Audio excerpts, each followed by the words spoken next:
Alrighty, guys. So switching gears. I can't believe Final Fantasy VII Rebirth passed by that quick. That was nuts. But we are gonna get into. Oh, I have Fire Emblem Three Hopes in here right now. When was I playing that?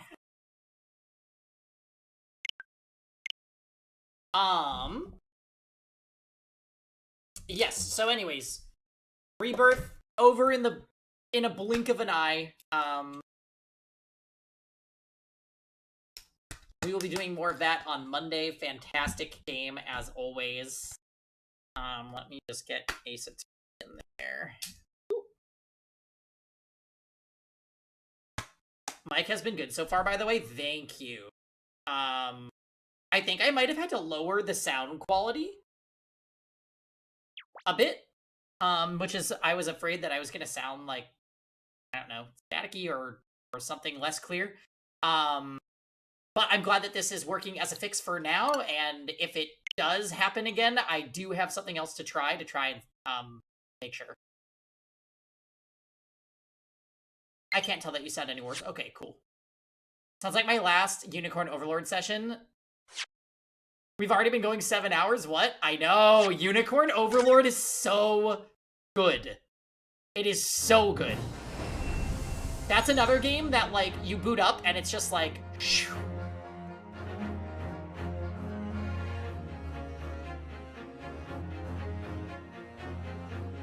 Oh, yeah. We're sucked into Fire Emblem. Love to see it profit. Alright, guys. We are in the middle of Chapter 4. We are defending Van Zeeks. We are against Kazuma.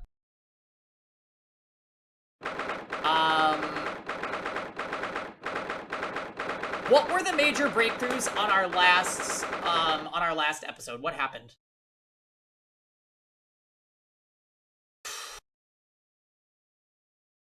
We proved that, so we met the people that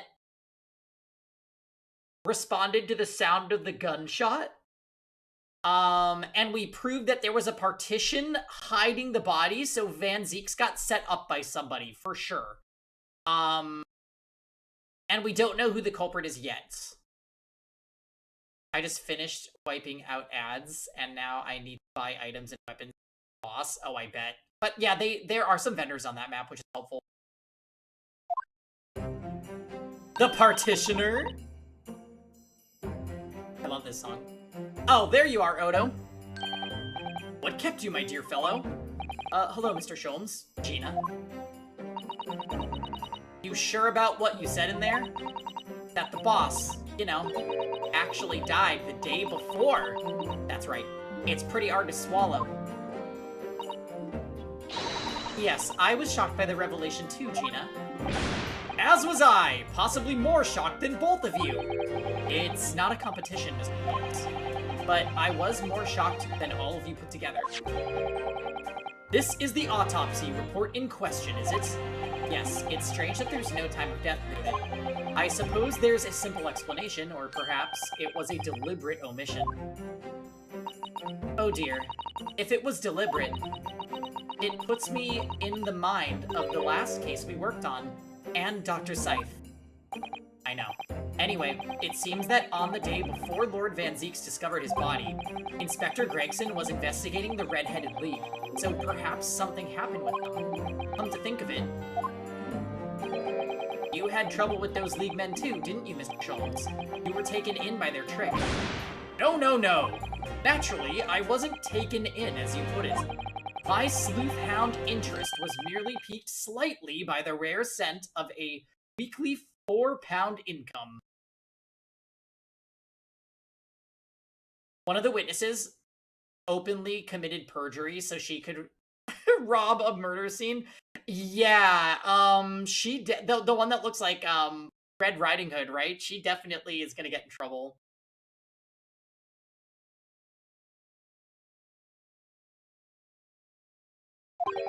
And that scent masked the underlying scent of deception, I suppose. The two criminals in question are the pair we saw being arrested yesterday, aren't they? In Mr. Sholmes' suite, I mean. That's right, Suze. And it was me what took him in. Thanks to a tip-off by a good, law-abiding citizen. Indeed, yours truly. So, it's going to be that pair in the witness stand next, is it?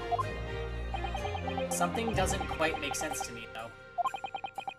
The day before Inspector Gregson was found, you hadn't had trouble with the Red-Headed League yet, had you?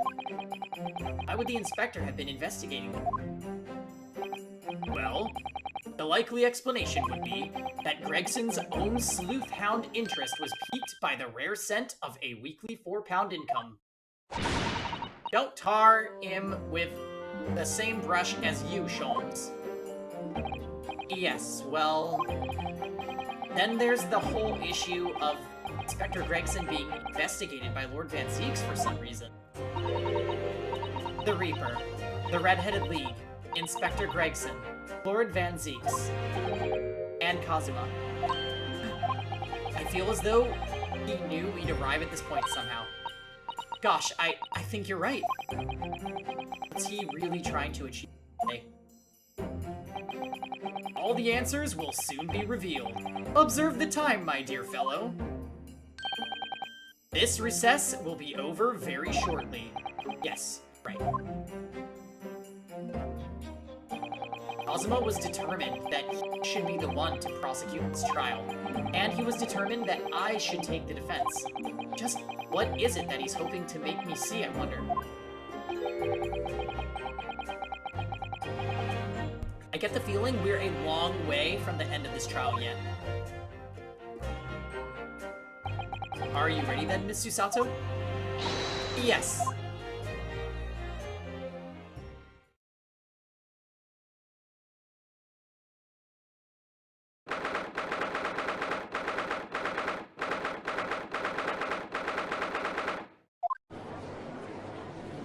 Here we go. Ifrit, thank you for the Prime and 54 months. Happy Saturday, what's going on? Lord Patu, over. Lord Patu, hello. Hashtag 5Clown.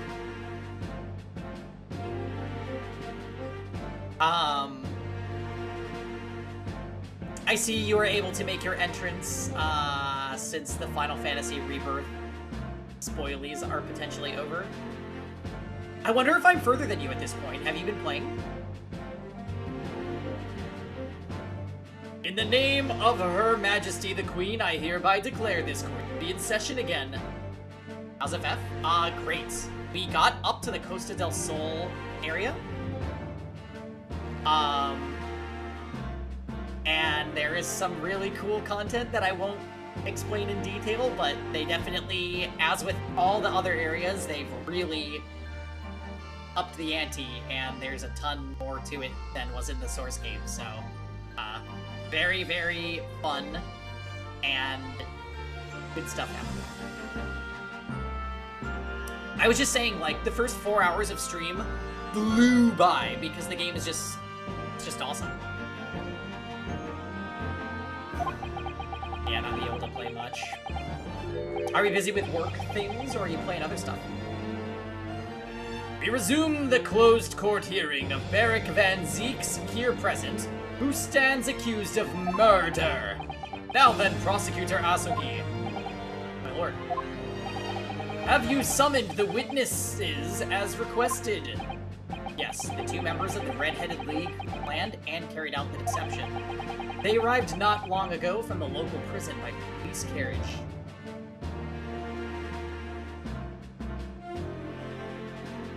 Work things, and then usually not much time before I'm playing with Steven, so I only really play it on the weekends. Oh, okay.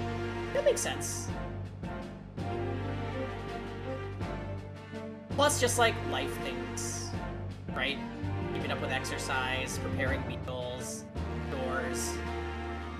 Sometimes there really aren't enough hours in the day. Making good progress in Unicorn? Oh, nice.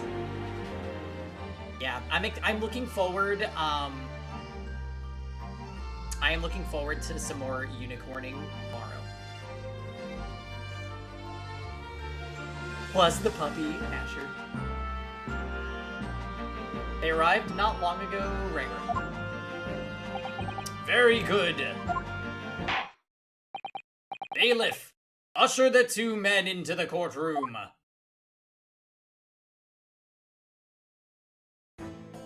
Oh my god, why? Why? These two men are currently being held by the police on suspicion of attempted extortion.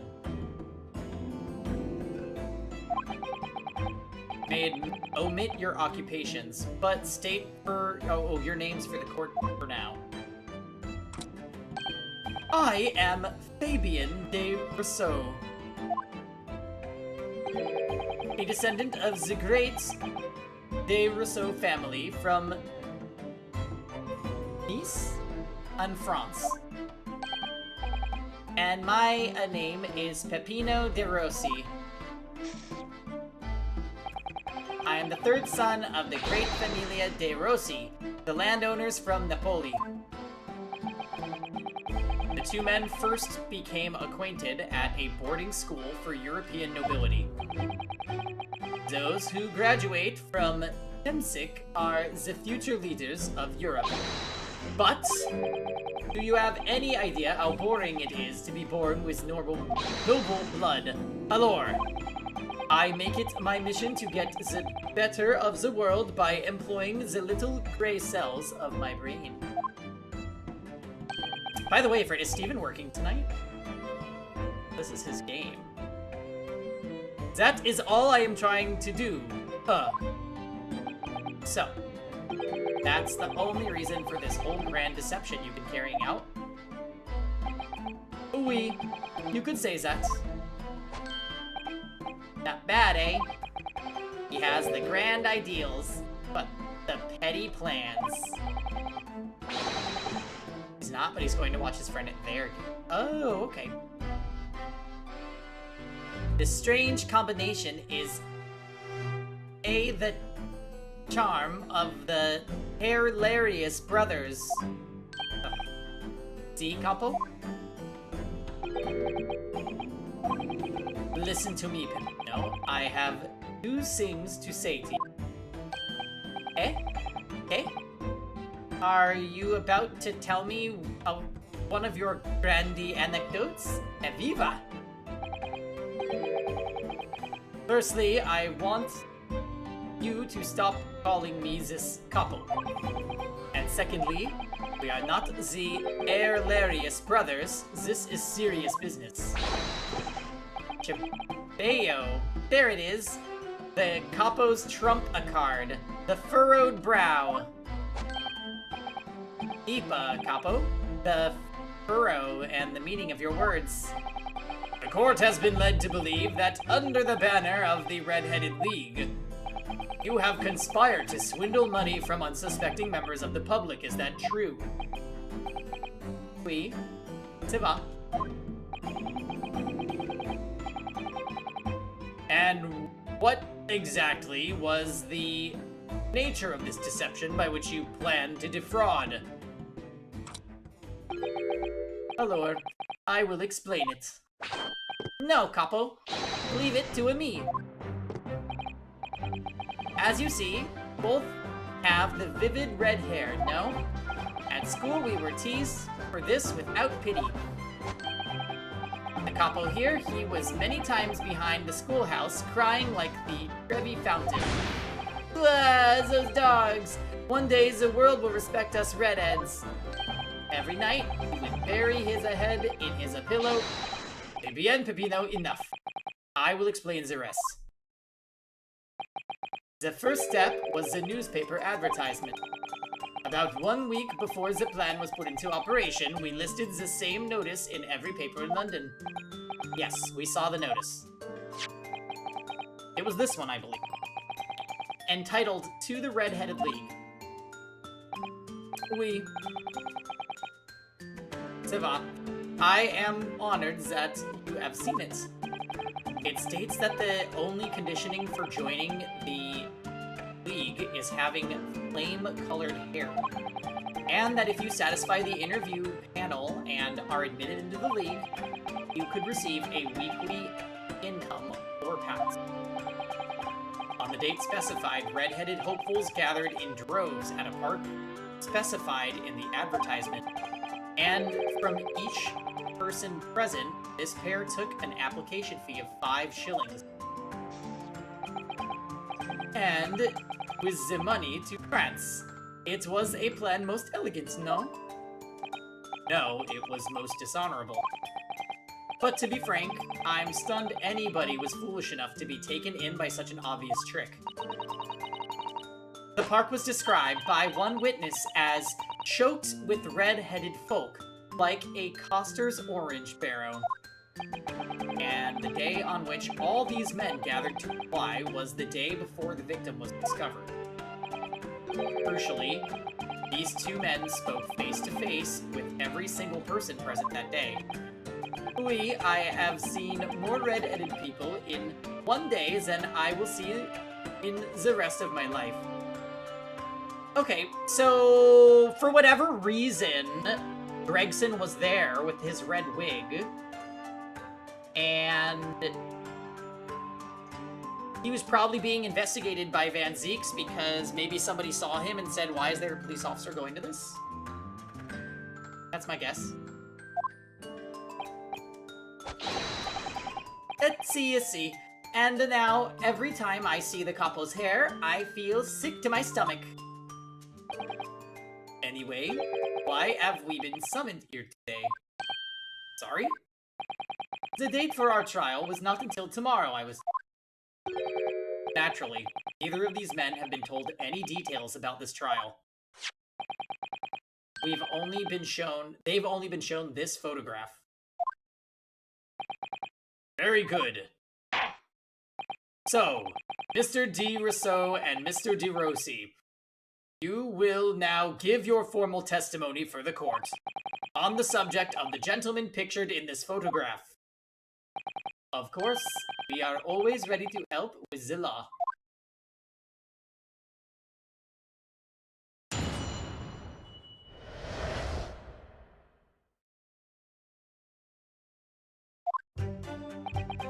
We had more than 1,000 red-headed people assemble in the park on Lime Street that day. But I don't recall the man in this photograph. I capo? No, I don't remember him. Obviously, he's dead now, but I assure you he was not in the park. Alora, this victim is nothing to do with us. You have a lot to answer for, Peppino. It's your fault that we got caught in the first place. Okay, I'm excited to press that. Given sworn testimony that this man in the photograph was not present, can you be certain? Oui, I am quite certain. We did not interview this man.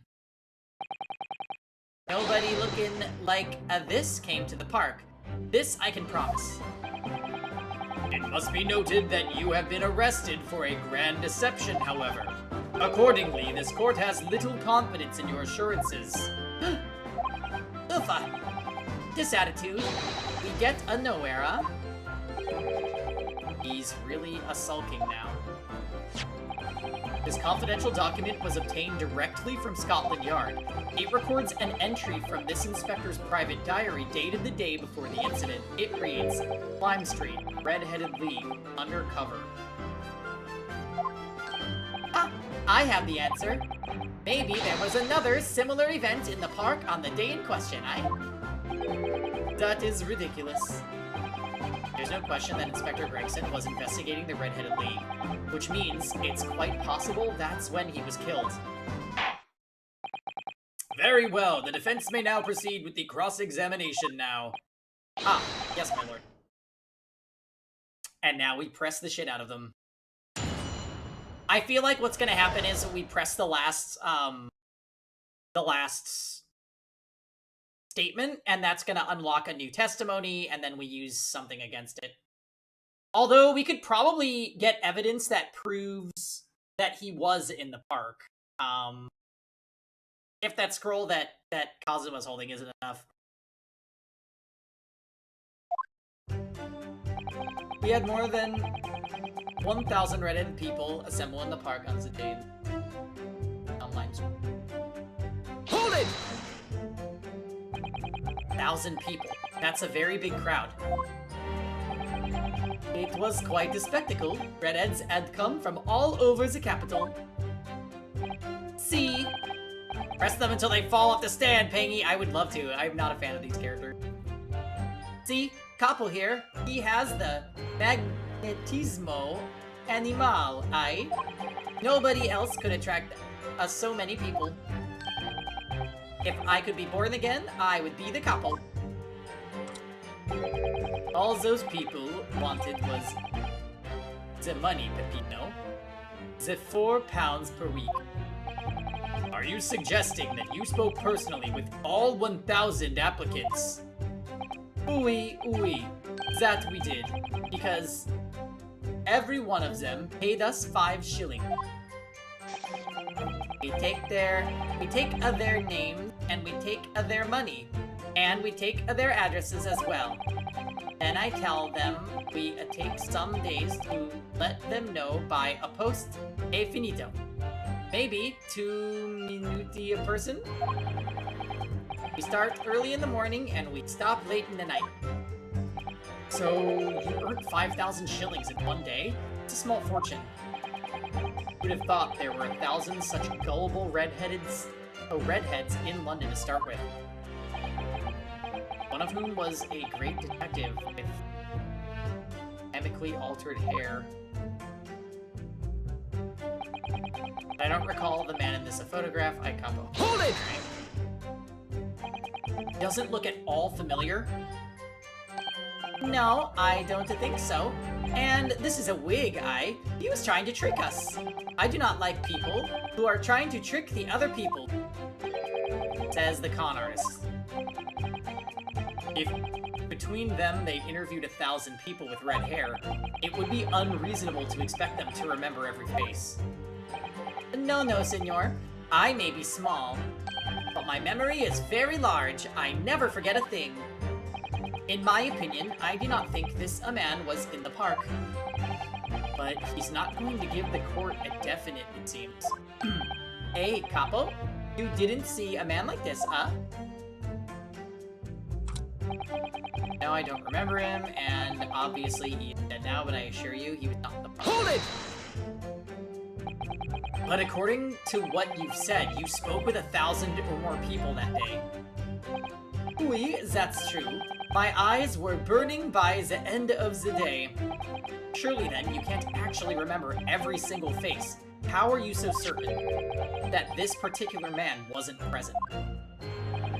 Normally, the red hair is very distinctive, but not when you have 1,000 redheads crowding every room, then it is just an eyesore. And if there was some other information you could give us, maybe then we could recall. That is not the line, Peppino. Remember, we do not remember him. We are sure of that fact, huh? If there was a man with a red hairpiece, but his mustache did not match the color, then I do not think I could have forgotten him. Azuma said these two had only been shown that photograph and that they'd been told nothing else at all. But what if I fed them just one other detail about the victim? For example, fish and chips. I can certainly appreciate that just knowing the man had red hair wouldn't help you remember the situation. But what if I told you that the man was always munching on a packet of fish and chips? So, you know, I did note that when we found the body, there was no fish and chips present, which is strange for him.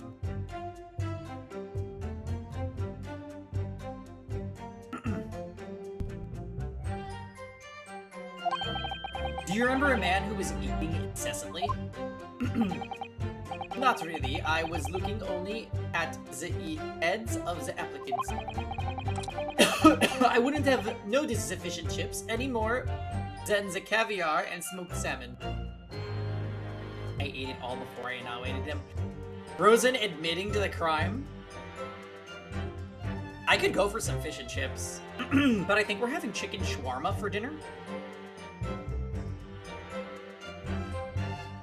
Either chicken shawarma or I have some coupons for some free burgers at this place, and I'm like gonna see what Kevin will prefer.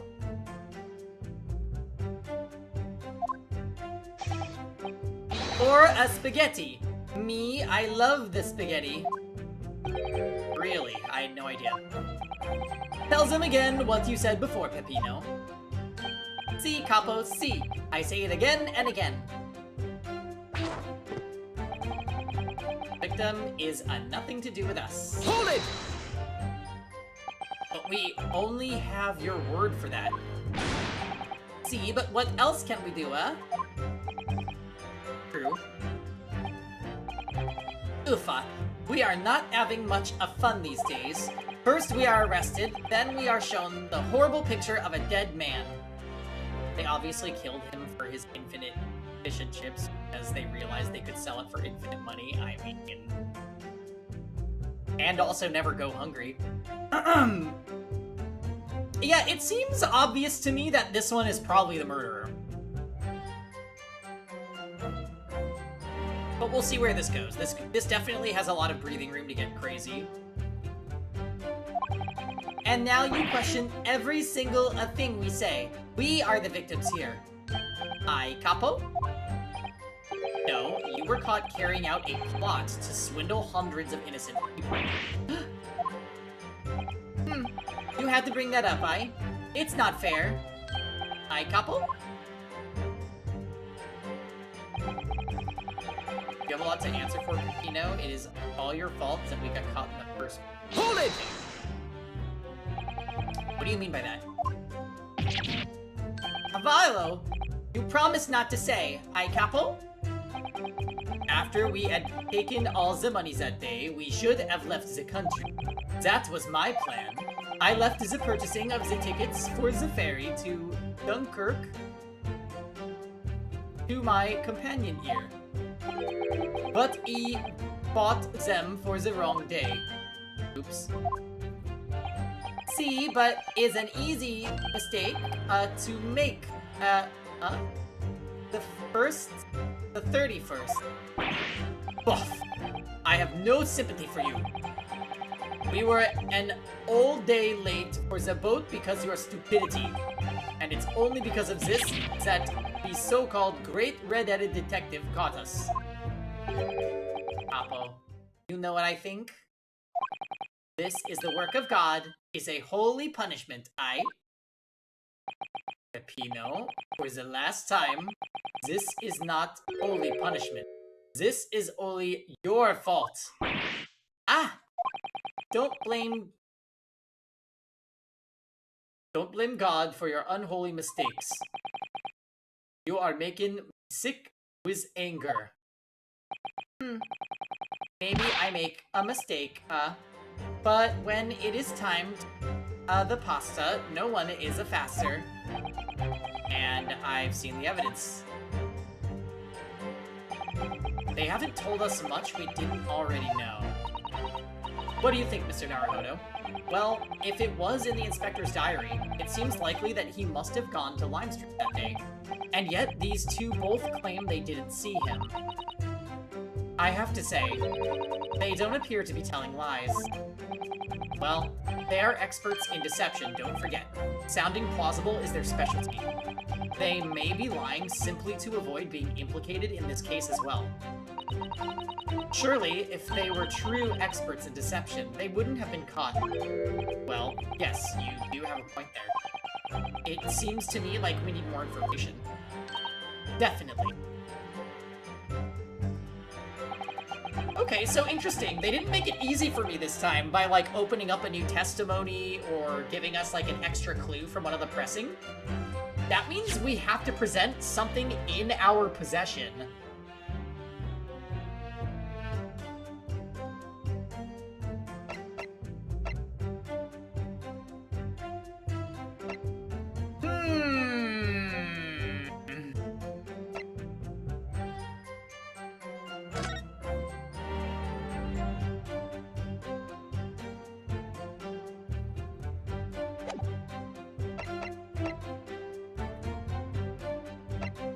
So we don't know how Mr. Vigil plays into any of this. I kind of think he's dead. But I guess we'll find out. The gun, we don't know. Right, this was a key... This was a key to open something in that room where what's-his-face died, or was found, so that's not relevant, I don't think. The candles, we already talked about that. I don't think this is relevant yet.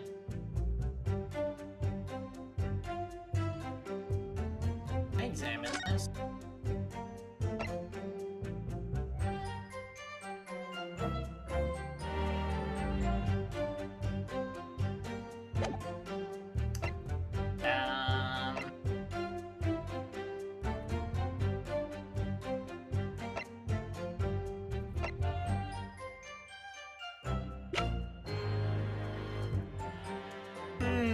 Right, the pocket watch. We use the pocket watch as evidence too.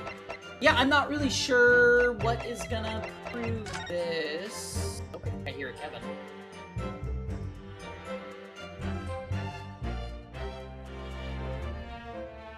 Kevin!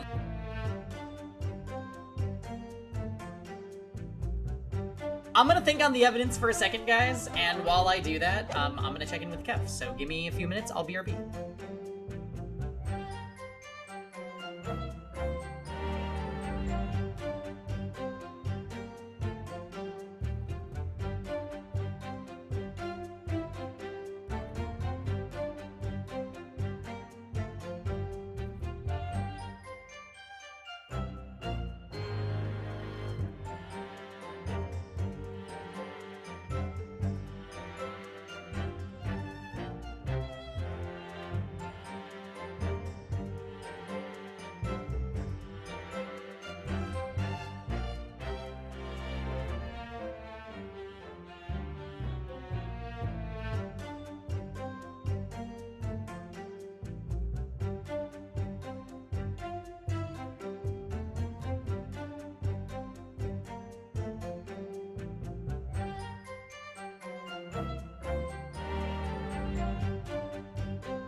Alrighty, guys. Sorry. Thank you for waiting.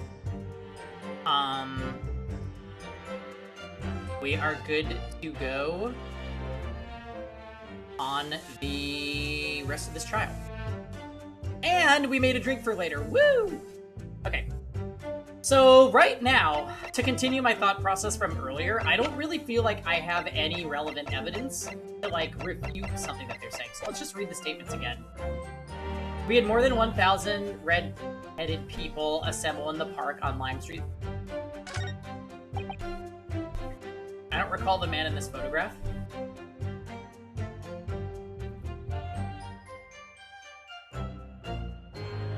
It's funny, from this angle, it looks like the guy on the left is just shaking. Who is this fabulous man? This is the Red-Headed League members, Jam. These are your people. Gotta run and eat supper? Alright, sounds good, man. Catch you later!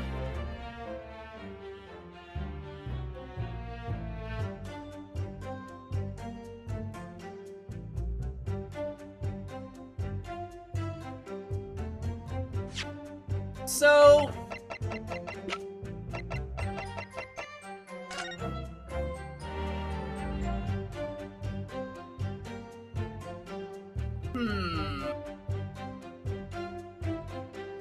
Yeah, he has a red...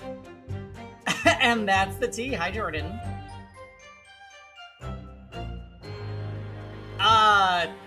Kevin, I was just talking to Kevin. And, he's like, oh, I'm gonna play Granblue. I'm like, oh, okay, so you'll be queuing with Jordan. And then he's like, that's not what I said. I'm like, but what I said... So then, you know, we were bantering, and he's like, well, Jordan's probably asleep. I'm like, true, he's probably reeling from his water consumption last night. He's just lying in a pool of tea. Yeah, I'm sure he's fine. No, and you know what, Jam? This guy actually is a recurring character throughout Great Ace Attorney 1 and this one, and he died in this chapter, so... Kinda sad about that, especially because... He wasn't, like, antagonistic. He was slightly antagonistic. He was kind of like the straight man in a game full of wacky weirdos. And he was a little wacky himself. But he was like, I guess, less nonsense than the other characters. And constantly would comment on them and be like, you guys are ridiculous. Oh, well, if you're wondering about that, Jam, say no more. You can actually look. Yeah. Blah. So I'm trying to find evidence that could refute anything. Can I examine this?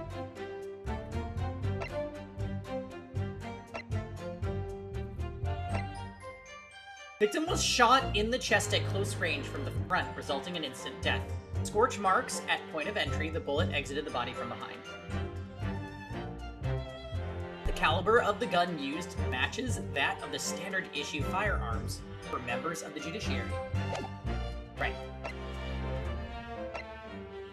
This notice board, was there...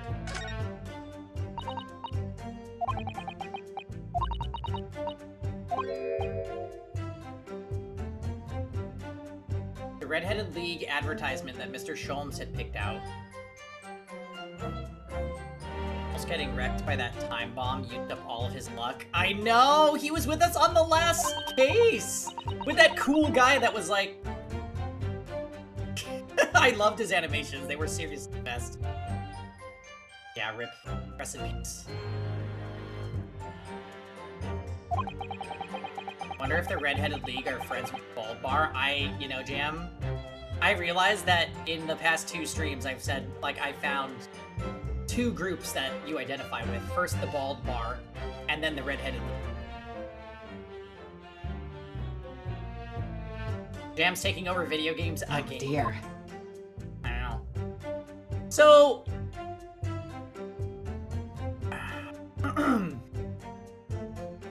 he's on this board. We already found the bloody handprint. We know what's up with that. But this doesn't really present any evidence that, like, helps me in any way. Firecrackers, yep.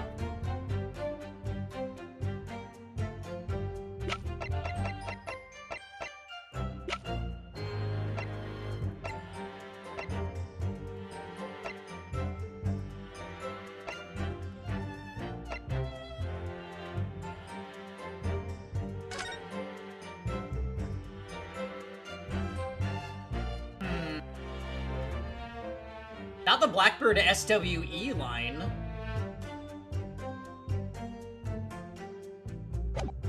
That doesn't help us.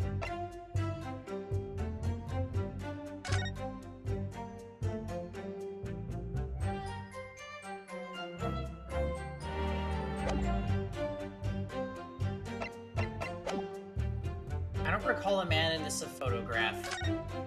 I don't remember him. Obviously, he's dead now. I assure you he was not in the park.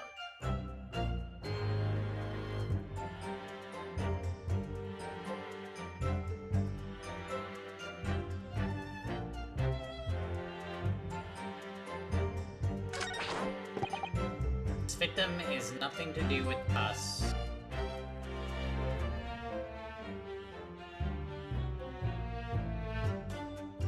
I feel like we might need to just challenge that with something that proves that he does have something to do with them, because why else would he have a red wig?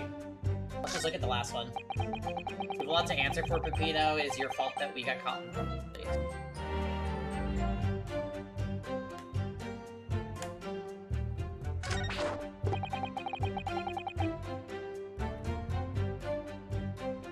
I wish I liked Mario and Luigi, but they were kind of a step down from the other witnesses. Hi, Dots. Happy Saturday. I agree, I'm not really a fan. I like the one on the left more, but this one on the right I can do without. Nothing to do with us. Can I present this? I feel like there's not enough logic connecting.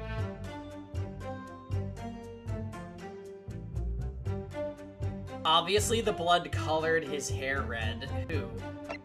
The witnesses?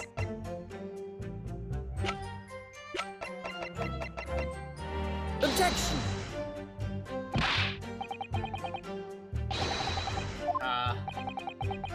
Yeah, this ain't it. This ain't it. The victim? Oh, you mean his wig? Yeah.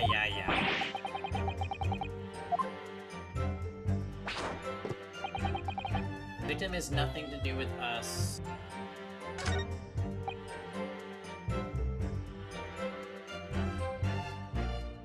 I might need to repress. Hold on. We read all this dialogue.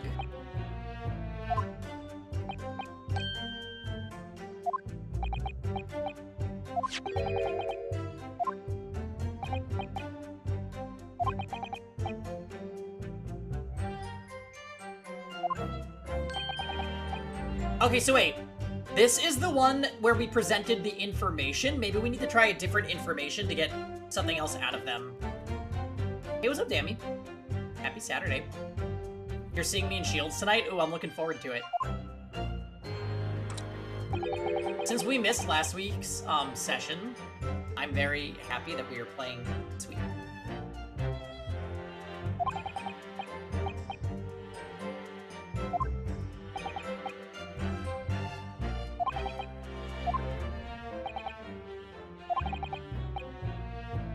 Okay.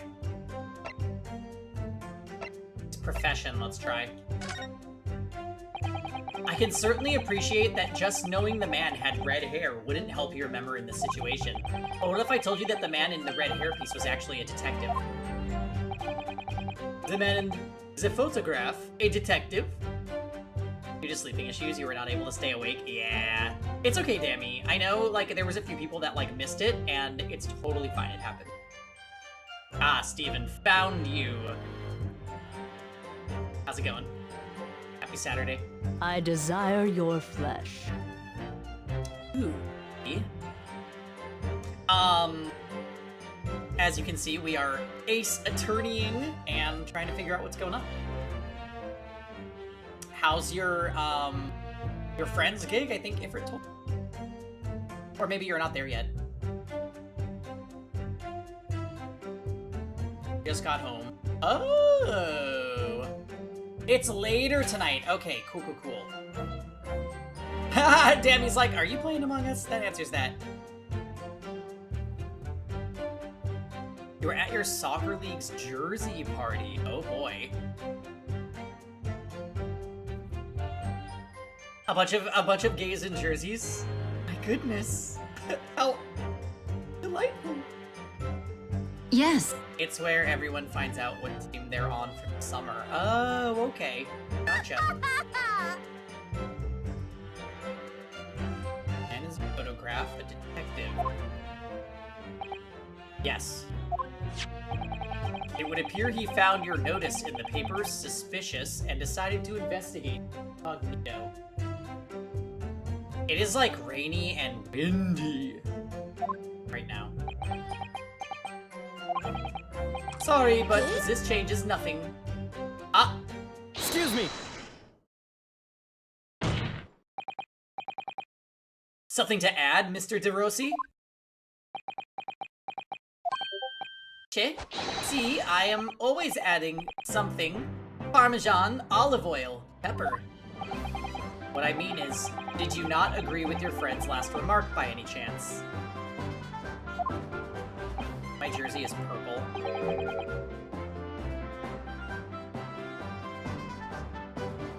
Yeah, do the teams get names? Delightful. So are you like, Purple Panthers? Your problem, Kevin? I was just suggesting that that's the name. That's not what he is. Team names are based on the company that sponsors the jerseys. Company is Prince of Wales. Oh, Lord. How perfect that we play gacha games. Eh? What did he just say? About the detective? Yes, that. Keep your mouth shut, Peppino. You have already said enough. Is this the contradiction theme? I think it's the, like, goofy characters being very goofy. Ah, perfect. But why, Capo? What is the problem? There was a man who said, I am an inspector from Scotland Yard. Why is he telling us this? What? Good lord! Order, order, order! Explain this volte-face in your testimony. Witness. Is simple. A man who was at the park. There was no such man. Madai, what are you saying, Capo? Have you forgotten, I have forgotten nothing. So nobody like this came to the park. Basta, Capo, basta. You beat me at many things, but not two. The memory and the meals.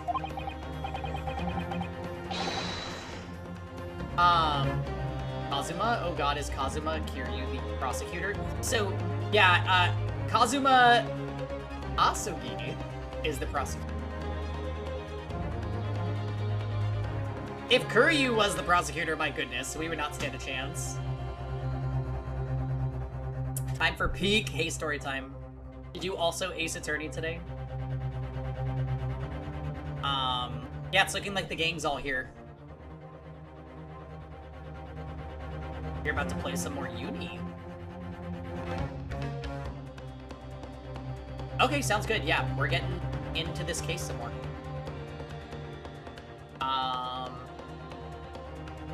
Like I said, when it's time to eat the pasta, no one is a faster. But you are inferior to me in every other way, so shut up. Objection!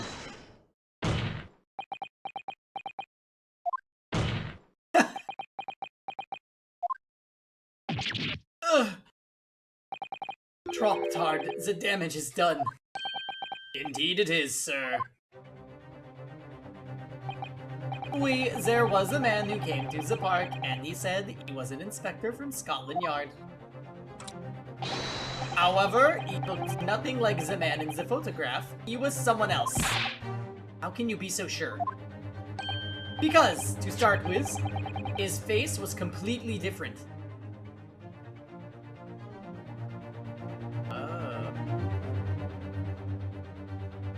Oh, wait, that's interesting. Oh my god! So that's how they're gonna tie in this guy.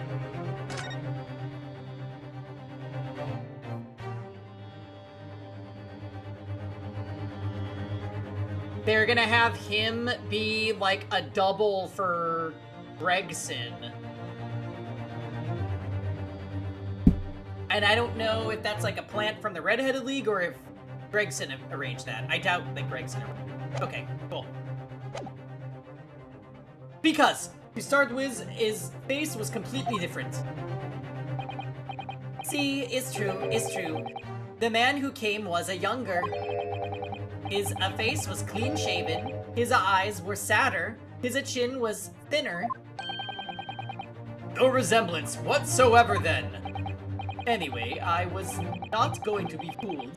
I took the obvious precaution and said to him, "If you are really a detective, show us the proof." See, the capo here, he doesn't take a no-nonsense, But he was well prepared. He said he had identification. Identification? You mean official police inspector's identification? That is most unconvincing. Sorry, my lord? Counsel, no incognito inspector would offer his identification for inspection. It's quite out of the question. Definitely. Why would he expose his true identity? Clearly, the papers were fake. Certo, capo, you are a genius. As we say in Italia, it takes a thief to recognize another, And what happened after he announced that he was a detective? He became very annoying, said, "You are under investigation." So I took his papers from him and chased him out of the park. It was fantastico! And look, here is the identification. You stole it from the man? He had it a-coming. He made us very scared. He was not who said he was. So annoying to read this person's lines. Indeed, the person described does not appear to have behaved as a true inspector would. However, I believe it would be prudent for these identification papers to be entered into evidence. But I like them. Hey, let's look at it. Now, let us return to the witness's testimony. Okay.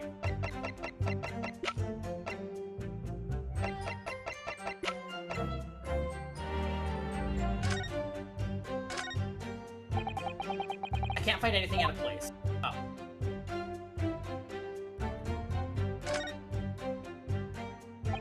Well, I suppose we should see what this inspector's identification looks like inside.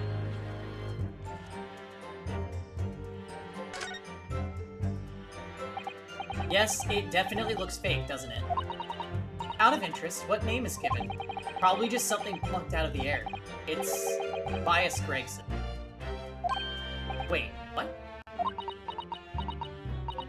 This Scotland Yard insignia looks genuine to me. But how?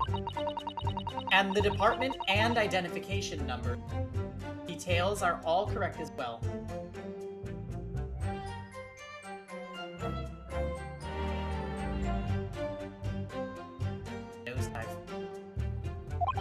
Since when have you done those? Do you mean to say? I know it seems incredible, but yes.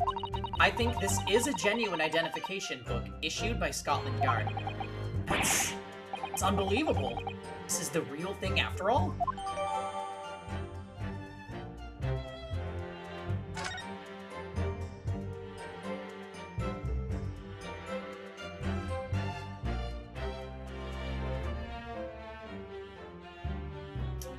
Okay.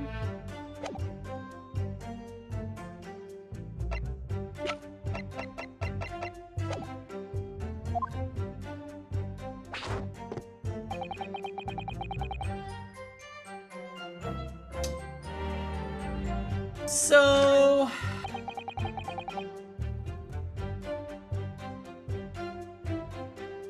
do we just present it to this guy and call it a day? Is that, like, good enough? Objection! I wonder if I could ask you to examine this identification book very closely. Miss Lestrade. Why Miss Lestrade? What is your intention here, Counsel?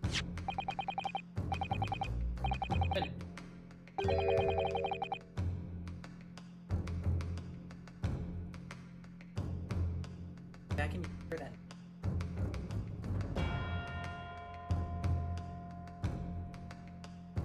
If this really was... is this really a fake, or is it genuine? That's the question, which we can't answer ourselves. Objection!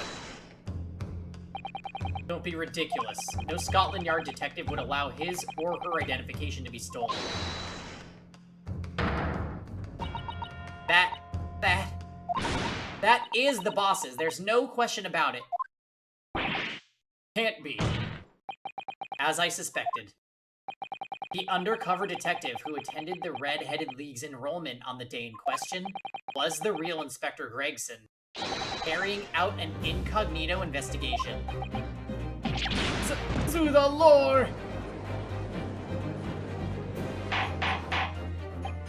Order! But if the boss had his identification stolen, he would have reported it straight away. I mean, he was always on at me about it. If you lose summit, report it at once, he'd say. Could it be then? I mean, I'm sure he was dead by this point. That the inspector was physically unable to report it. Physically?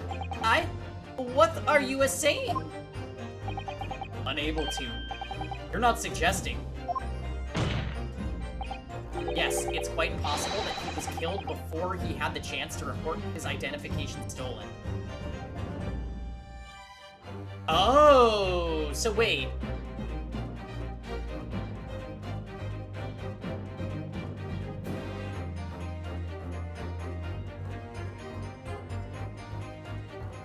Maybe I have this slightly wrong.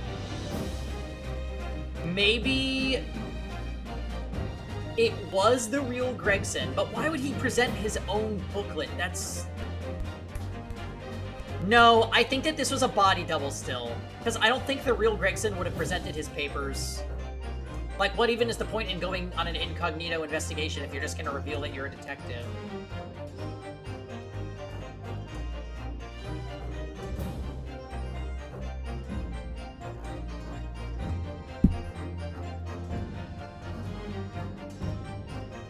So this is probably to, like, build an alibi for them to prove that they couldn't have killed him because they saw him, but it wasn't really him that they saw.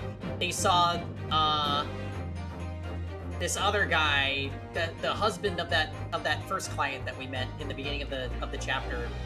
So I think I have the pieces to figure this out, but I'm not positive on everything yet.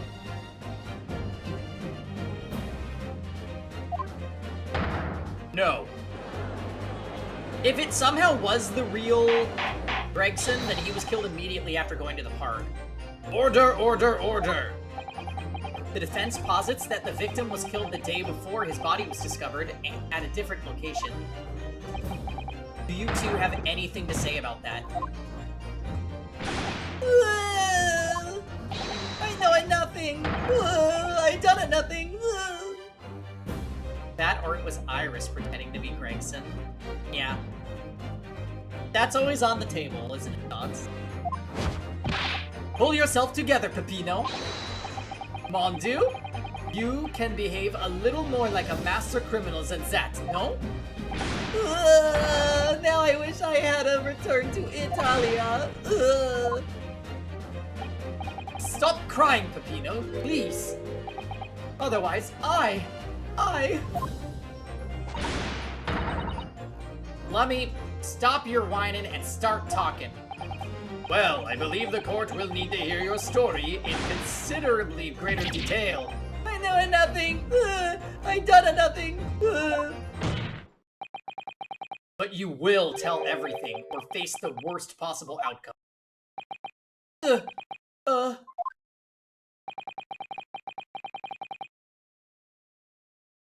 Will dry your eyes and testify again about these identification papers and the precise circumstances under which you came by them.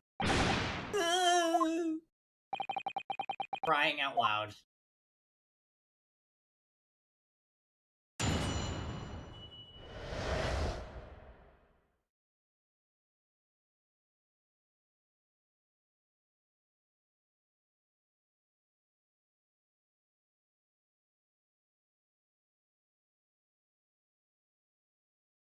Are you thinking I knew I should have stuck to pocket racing?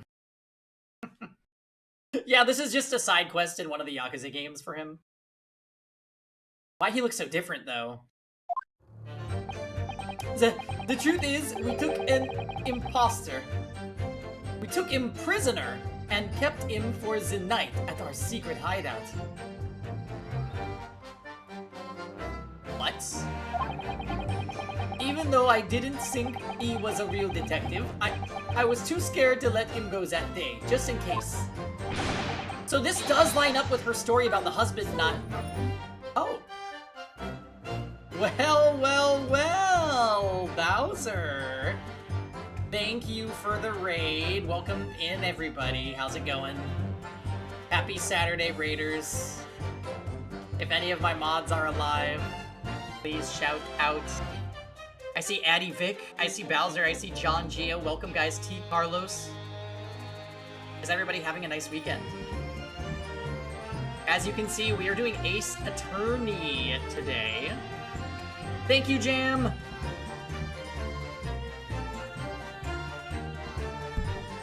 How's my stream going? It's going great.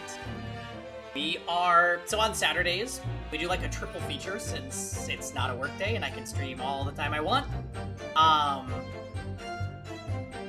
We did some Final Fantasy Rebirth. We're doing Ace Attorney now, and we're gonna play Community Among Us in about 2 hours. So far so good. For those of you guys that don't know me, I am Bangy, LPT, Paul, whatever you want to call me. Variety streamer extraordinaire. We've been streaming since 2017. I play a lot of JRPGs and tactics games, but also visual novels on the weekends. You've always wanted to try an Ace Attorney game? You should. Do you like visual novels, Adivik? Especially when it comes to streaming them, it can be a lot of strain on your voice, just because entries like these are not voice acted at all, so you're kind of just reading a book to the stream, but it can actually be very relaxing and fun. And it's a really, like, if you like mysteries and that type of thing, visual novels are like my favorite genre to dip into for that, because games like Danganronpa or 13 Sentinels, Buried Stars, this one, Zero Escape, like, just going through the mystery aspect with stream is so fun. So fun. Figuring out clues together and, like, piecing together stories. Very good stuff. So the one that we are playing is actually Great Ace Attorney Chronicles, so it's available, I think, just for the Switch and maybe on Steam. But it's like 2 games from the series that I think hadn't been translated into English until 2020. Talking about real character theories, yeah, just another thing. You're open to anything. I see you know Proto Badger here. Delightful.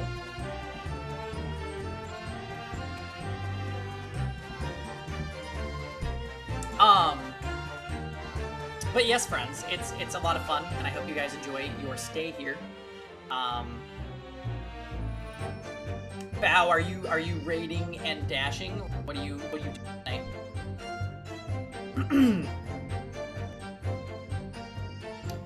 So we're kind of getting into the breadth of this case now, I think, or at least we're scratching the tip of the iceberg. We took the man's identification from him and whoa! Oh my gosh!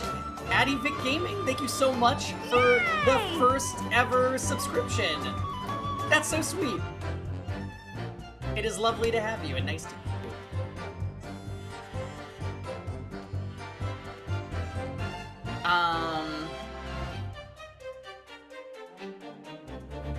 Okay. We took the man's identification from him and shut him in the room next to ours. There might have been a little tussle, but we did him no harm. And the next morning, we let him go. He spent the night in a nice room. It was a nothing like prison, really.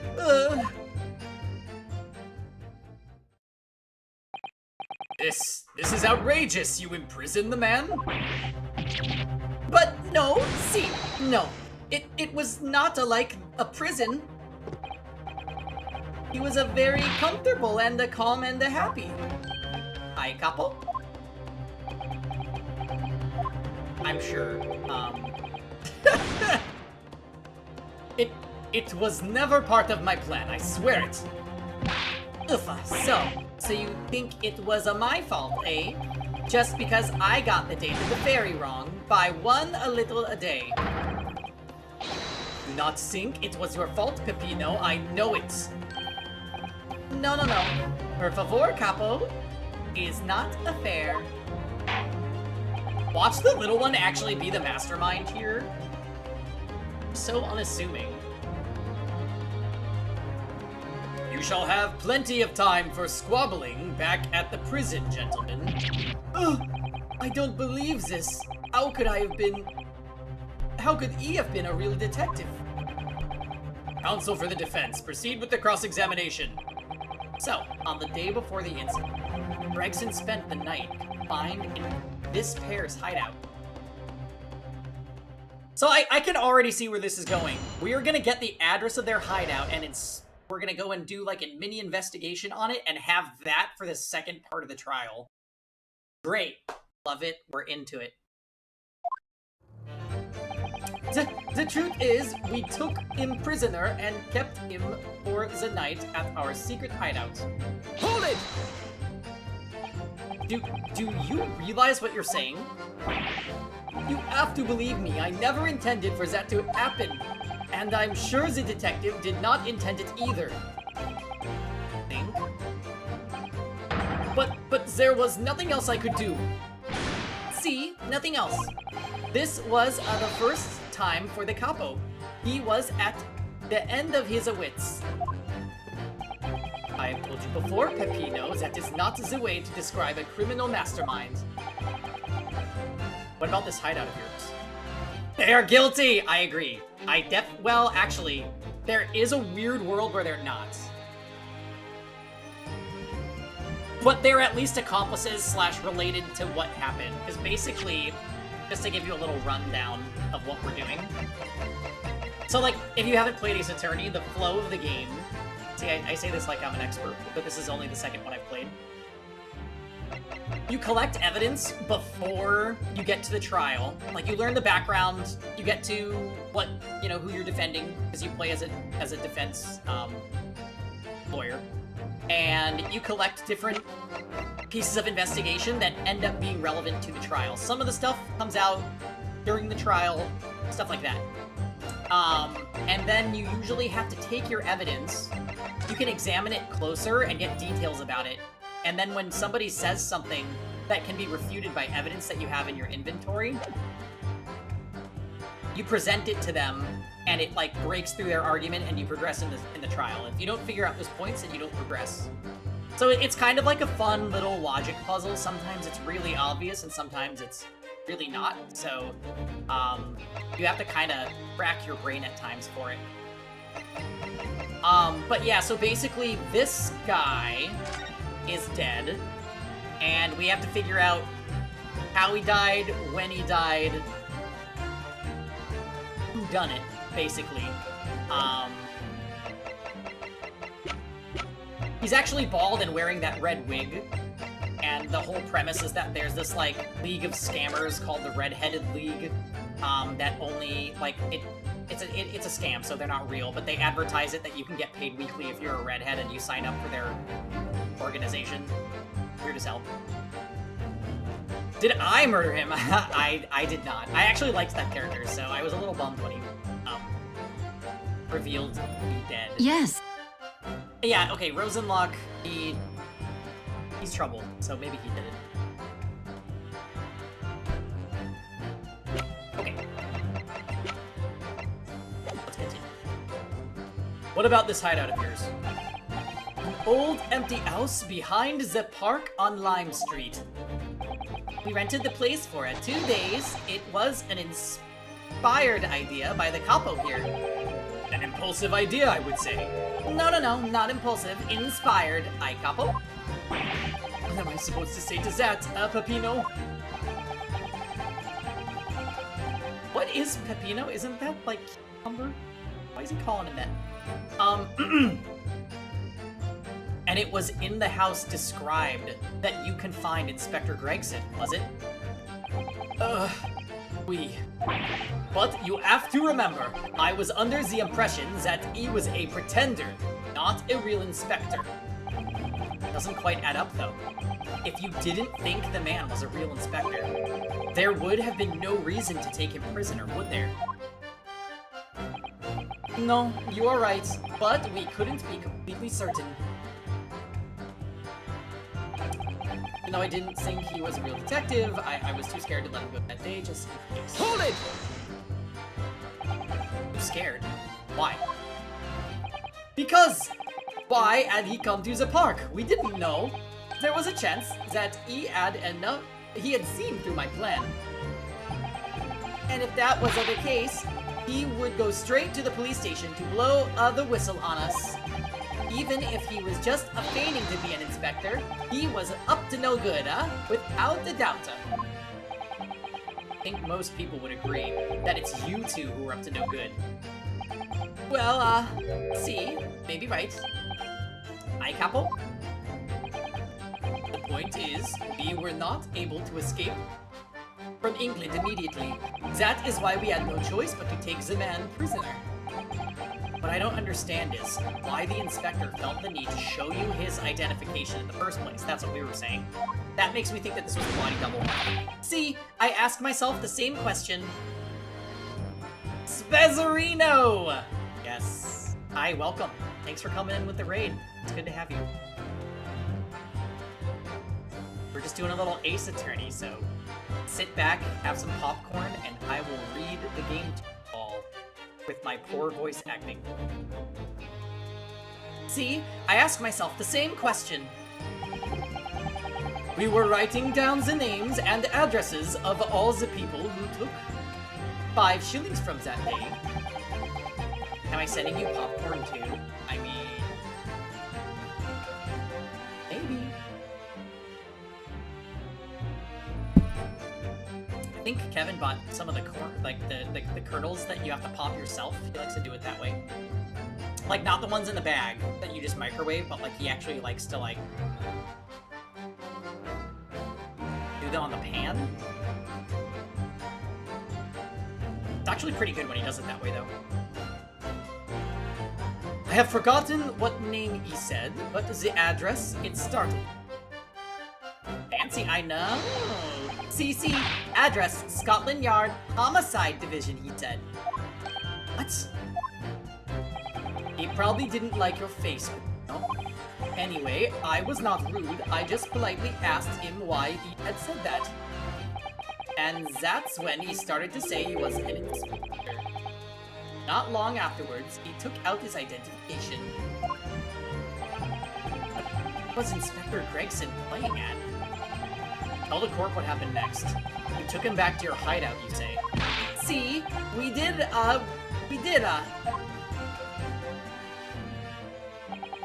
the man's identification from him and shut him in the room next to ours.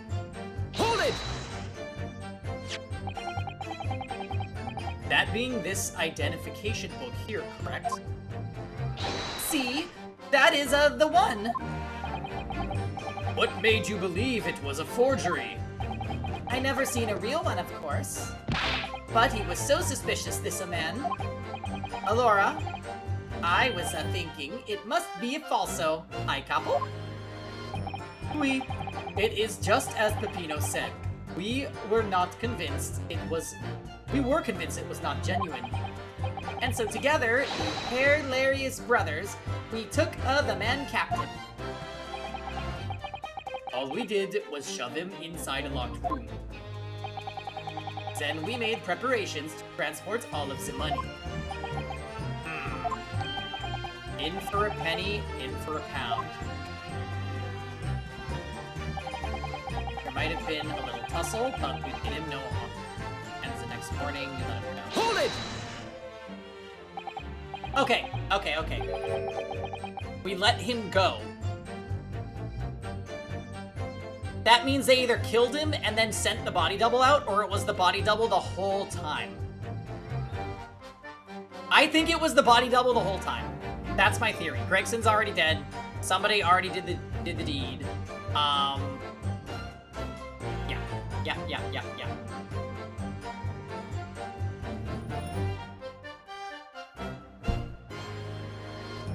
What do you mean by a little tussle exactly? Boff. It was nothing, just a minor incident. The falso inspector, he was a real piece of the work. I capo? What happened? Uffa, it was a disaster. We give him a nice room, and what does he do, huh? In the middle of the night, he tries to escape through the ventilator. And you blame him? We chased him, Ben sir, and we caught him again. And you blame us? The vent? Elation?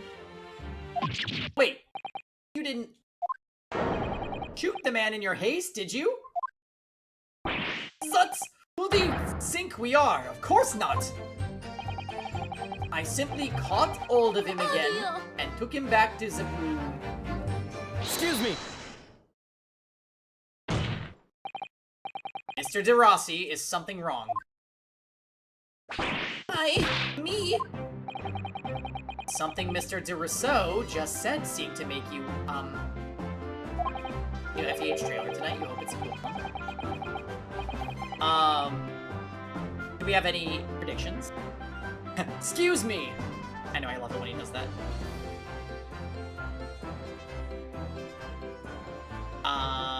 Yeah, I hope it is from... Do we have all the genealogy characters at this point? No, right? Probably a Fates banner. Are we even missing anybody from Fates in FEH? I feel like most of them are there. Oh, I guess we don't have, like, Scarlet.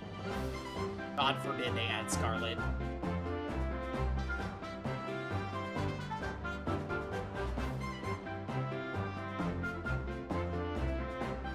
Well, it seemed to make you act even more strangely than usual. What was that all about? A lot of the kids are missing. Oh, true! Sophie, right?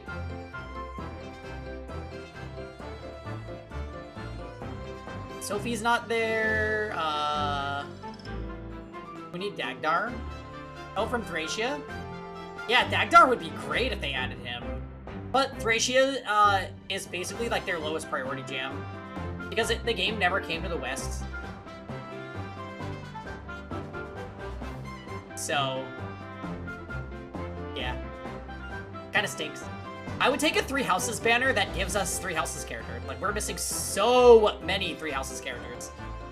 Or an Engage banner would be fine, too. We need Lowen. Yeah, we don't have Lowen. You know, it took them, like, 5 or 6... How long has FEH been out? It took them many, many, many years to add Sane and Kent, which is, like, crazy to me.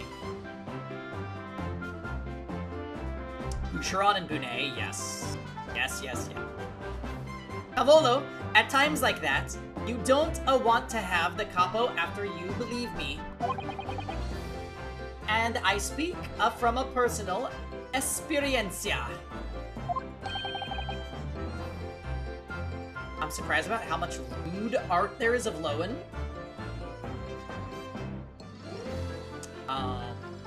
Thoughts? Do you want to share with the class, or...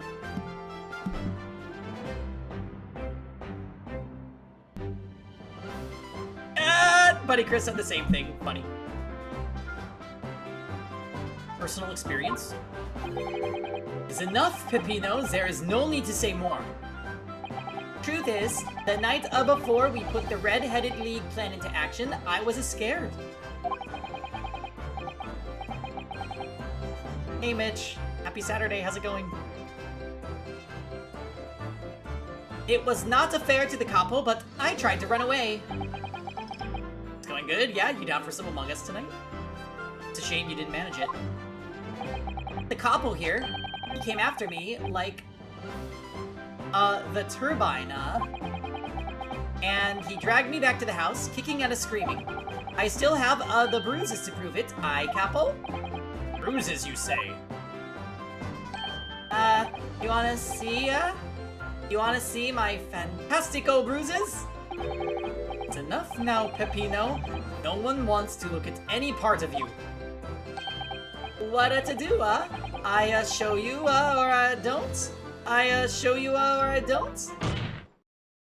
You do. Now. Laura, if everybody wants to see, then I do it. Echo, see? It's still very visible, Please kill these witnesses. I know, they are so awful. Oh, thank you. That red ring around your neck. You got that when you were dragged back to the house? See? The capo sometimes he's very rough. I said that is enough. Dino's neck is nothing to do with what we are talking about here. You have my word. Yes. Allow me to cut through those words! What is your opinion, counsel? This red ring around Mr. DeRossi's neck? I wonder, does it matter?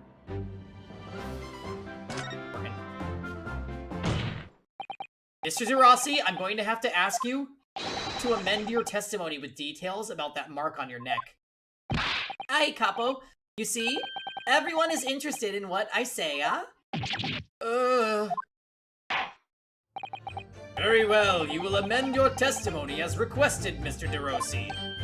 Easy, if you really want to know. Shared some of the loan stuff in the appropriate section.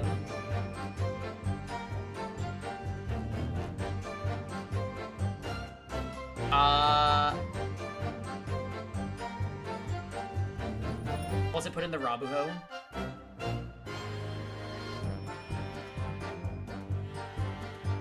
Oh my!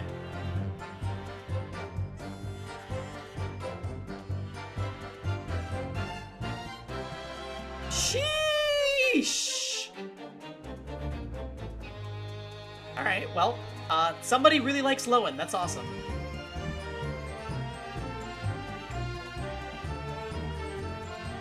Okay.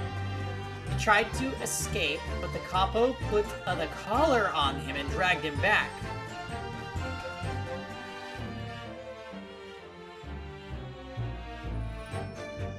That someone is me? I mean, Jam, those pictures. Are you saying that red mark was caused by... TC, a big collar made from the leather. Leather collar. Is this true, Mr. D. Rousseau? What? We had a Saint Bernard at home when I was younger. It is a souvenir from that time with a very strong chain. Strong chain. And you put that around your friend's neck. I'm sorry. I was so angry that he was leaving me alone. You did not have to tie the chain to the leg of the bed, though, I would not have tried to run again. Didn't do that to Inspector Gregson as well, did you? Treat the people equal, is the capo here's motto, eh? It's starting to sound a lot more like a prison all of a sudden. The capo is a tough, but the capo is a rough. I shouldn't have done it. So, the following morning, when you released the inspector, He had the red ring around his neck just like me. Wow. You know, s'il vous plaît, leave it now. Now you know, the capo here, you don't want to tangle with him, But for the inspector, it's not so bad. Okay, well, we can easily prove that he doesn't have the... Okay, let's press the last one. But Gregson doesn't have a red ring on his neck, so we're good. You took away the man's freedom. However comfortable you make it sound, you were still holding him prisoner. If you say that, then I say this. There is something that takes away our freedom too. The lack of money. So we are the prisoners as well, All of us. Huh? No money, no freedom. This is the truth.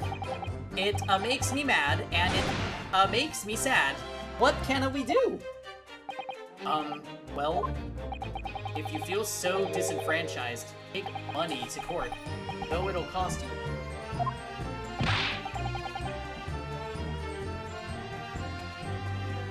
Oofa, there you have it. You see, that is why we need the Red-Headed League to fight for the justice. Perhaps he has a point. No, Mr. Naruhodo. All we did was to give the man a comfortable place to sleep for the night. And you say it was a prison, Perhaps he has a point again. No, again, Mr. Naruhodo. You should have heard him snoring. Alright? If anyone was disturbed, it was us. Not much to go on, really. No, wrong! There is so much to go on. Their testimony does make me wonder, about this pocket watch. Belonging to the inspector, I mean. Yes, the one he treasured so much. If he was confined, but not restrained, as the witnesses are implying, he would still have been able to wind his watch. That's very true, yes. So did Inspector Gregson actually die while he was being held captive by these redheads? In which case, is it possible that these two young men are responsible for Inspector Gregson's... To be honest, I find that hard to believe. Perhaps we should try to find out exactly what happened. Very wise, Mr. Naruhodo, yes. Okay. So, we're gonna disagree with... Try to escape, but the cop will put the collar on him and run him back, like he did to me. So... we can clearly see... there's no red mark. So we present the photo, because there's no red mark.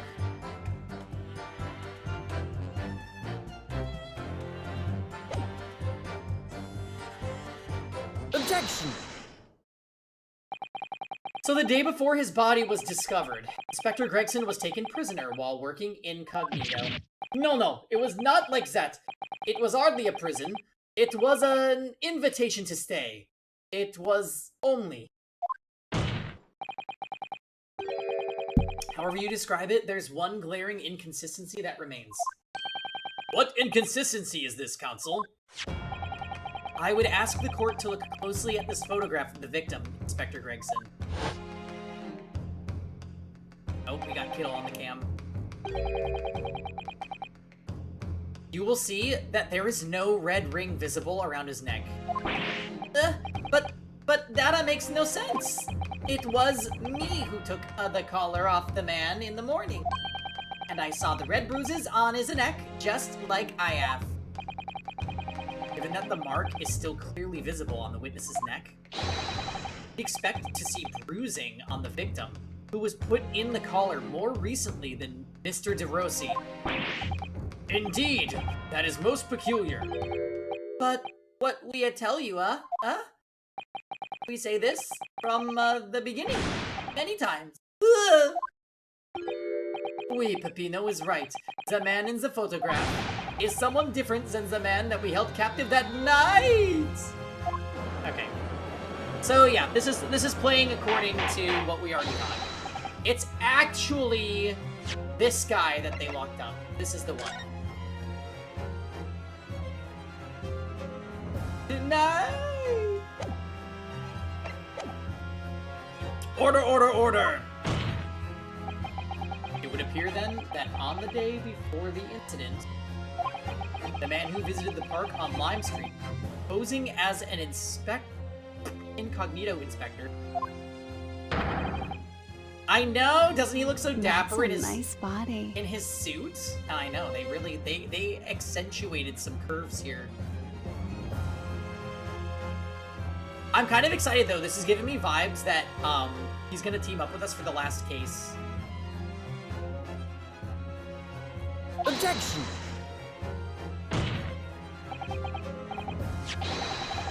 If that's the case, however, how do you explain the inspector's identification? This is a genuine identification book issued by Scotland Yard. It's inconceivable that someone could have stolen such an important item from the inspector. The MC of this game is such a Peggy character. I know. He is. He's perfect. He's literally Attorney Taka. And I'll be honest, Jam, that's why I wanted to play this. I saw this cover and I was like, oh, I'm in. If I'm gonna play an Ace Attorney game, let's just start with this one because it has Taka in it. And you know what? Liking the main character is important. I think if you find a game where you like the look of the main character, or if you know for some reason something about their personality and you like them, it kind of makes you more interested in the game. Like, I feel like games that end up being really, really mid have characters that, like, the main characters are really, really mid. This game has great characters. Like, the core cast of this game is pretty fantastic. Like, I love Ryunosuke. I love Susato. I love Sholmes. A lot of the supporting cast that, like, only is in the game for a chapter is cool. I liked Gregson. I'm iffy on Nina. Van Zeeks is fucking awesome. Yeah.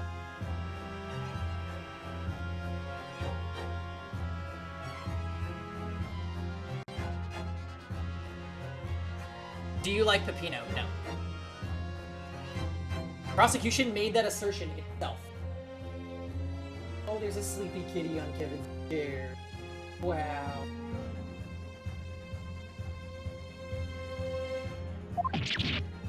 I like cucumbers, yes. Yeah, I asked that, I was like, wait, Peppino. And then I'm like, isn't that cucumber? He's Italian, but I feel like Italian and Spanish have a lot of overlap.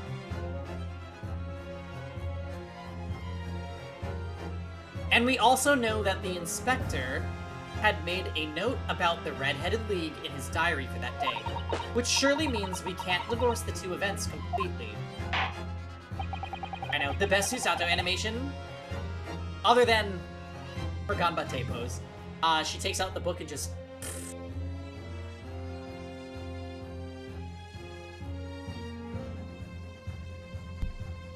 Inconsistency noted by the defense is most troubling.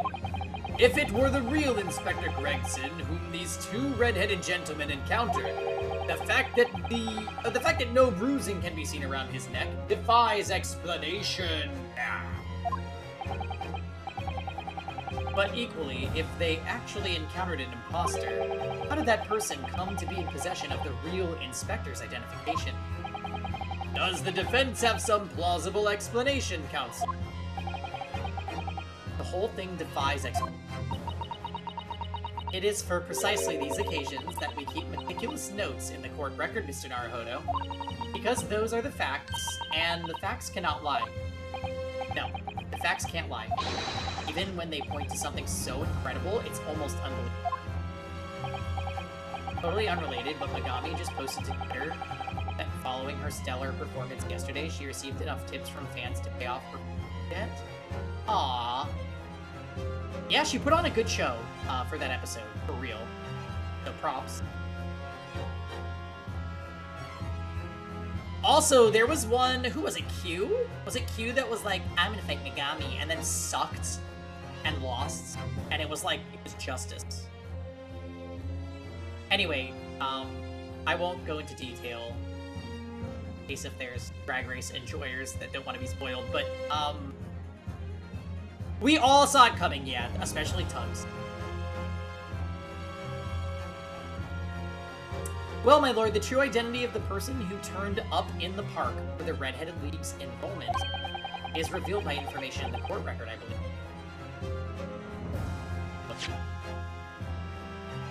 The true identity of the person who turned up in the park. Right. Good gracious! Very tantalizing, Mr. Naruhodo. So, why don't you help us all to see whatever truth it is that you've apparently seen? Who exactly was this inspector that appeared before Mr. De Rousseau and Mr. De Rossi? Lost. Though it seems incredible, I admit, the undeniable facts point to only one thing. Since no bruising can be seen on the victim's neck, the person who these two red-headed men took prisoner that day cannot have been Inspector Gregson.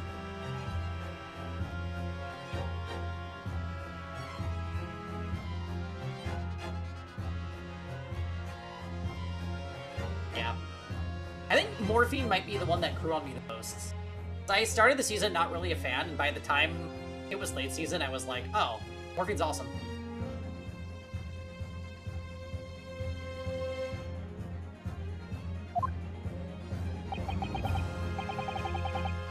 In other words, your whole argument up to now has been a waste of time. Objection!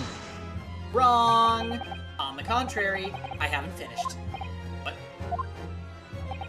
There's no bruising on the victim's neck. So, the question immediately posed next is, who exactly was this man in the park on Lime Street found to be carrying Inspector Gregson's identification?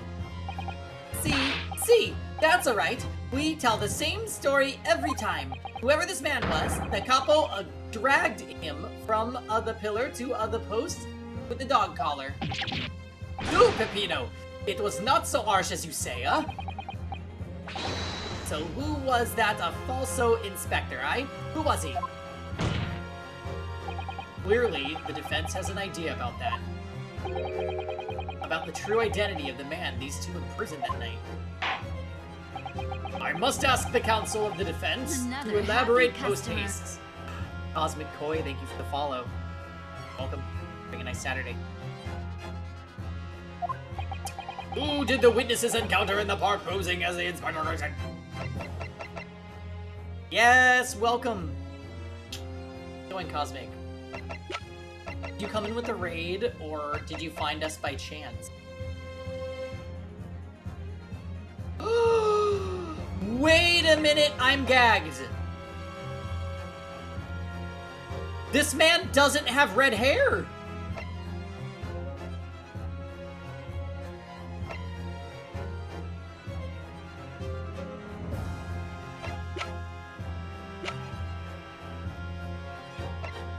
I was lurking in Bowser's stream, and I came back to you. Oh, nice. Yeah, he raided us a little bit ago.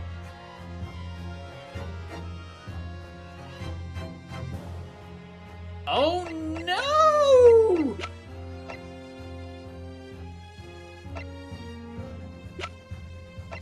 So wait a minute. No, it has to still be him. He has gray hair here because his picture is in grayscale, and when we uncover that, it's gonna turn red in this. That's my current assertion. Because no one has red hair. Iris, right? And yeah, his picture is in grayscale.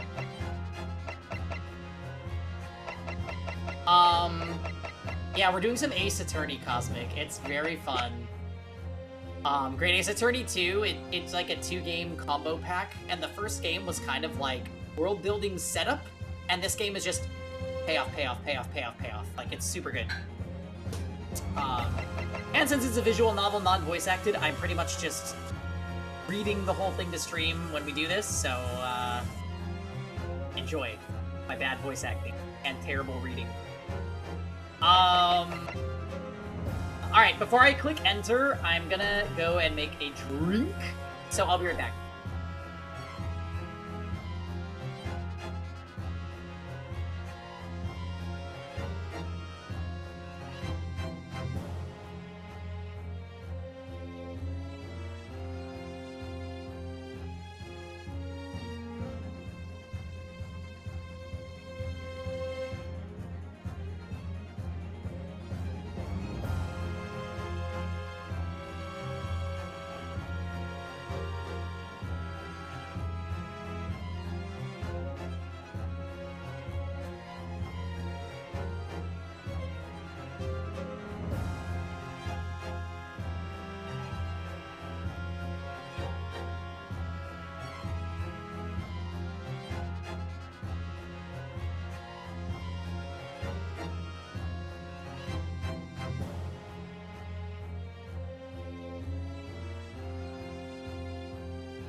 Okay, hi guys, I'm back.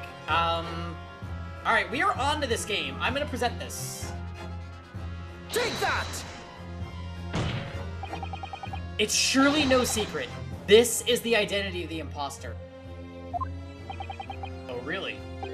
On what grounds?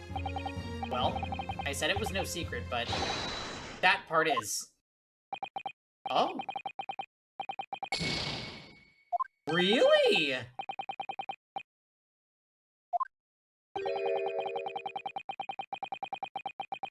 Oh, I was wrong. The red ring produced by the collar is clearly the crux of the matter here. Bruising around the neck. I must ask for the counsel of defense to elaborate post haste. Shit. Well?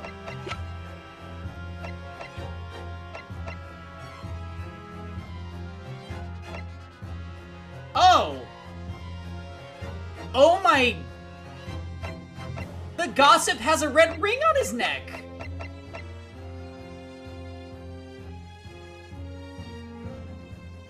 Wait, what? I was really hoping we would never see this guy again. Because the lip thing that he does where he goes like... And it goes like... Ugh! Alright. Take that! Goodness me, isn't that... One of the witnesses who was in stand in this very courtroom earlier today. Get him in here! A nameless man whose only occupation appears to be a peddling hearsay to passersby. Objection! What on earth would a street seller be doing with a police inspector's identification papers? Witnesses, is this the man or not?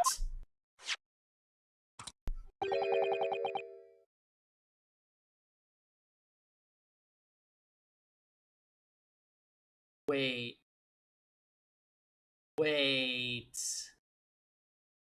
The lip is significant. It's not just like that. It's because of... Oh my god. Did he get a fat lip because of the tussle?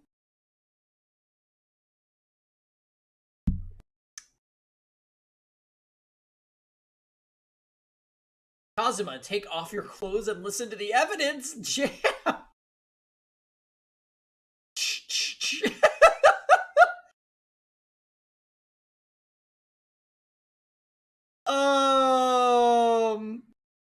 What has happened to his lip? See, this a man is not for the Red-Headed League, aye? He's looking for the Twisted Lip League, no?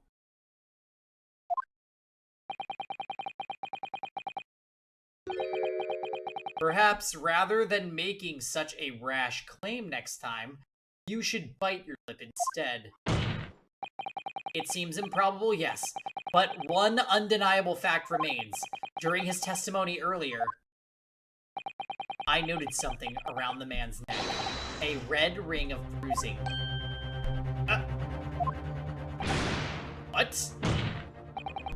The defense demands that Mr. Gossip brought back to the stand. Order, order! Bailiff! Bring the aforementioned witness back into the courtroom. Immediately!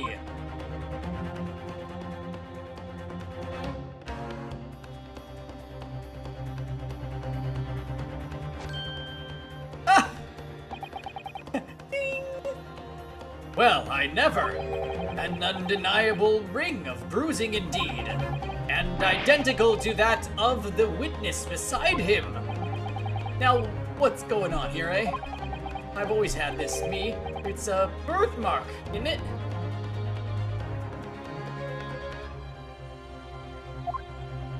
Kind of shocked they haven't updated the gavel pounding sound. Is this used in all the games? I mean, it's accurate, I suppose. In it?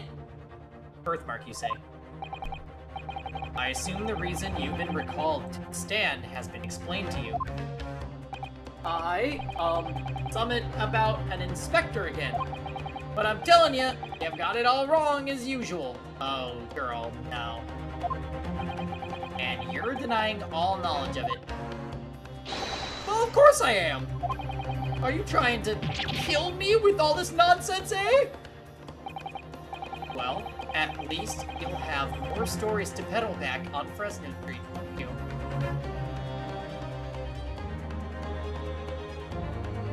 So, okay, I'm reminding myself here.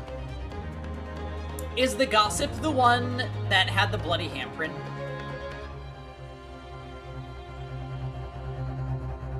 So was.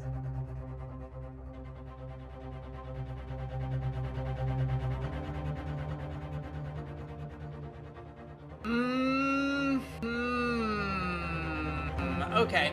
Okay.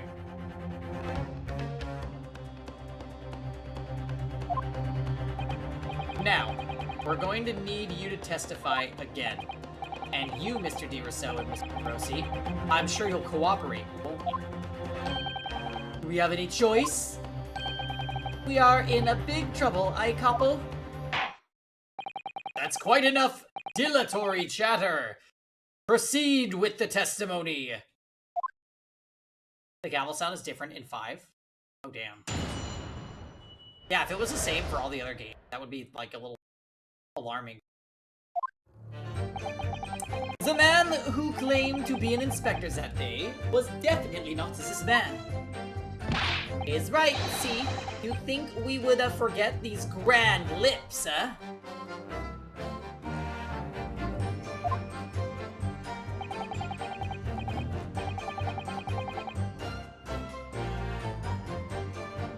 I'm, like, very confused about how many Ace Attorney games there are. Isn't it, there's 3 that are Phoenix Wright, and then the 2 Naruhodo, and then 3, Stevens Boy.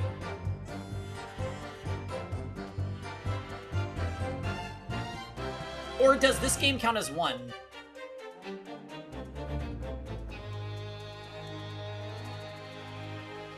Wait, does Great Ace Attorney not count as mainline?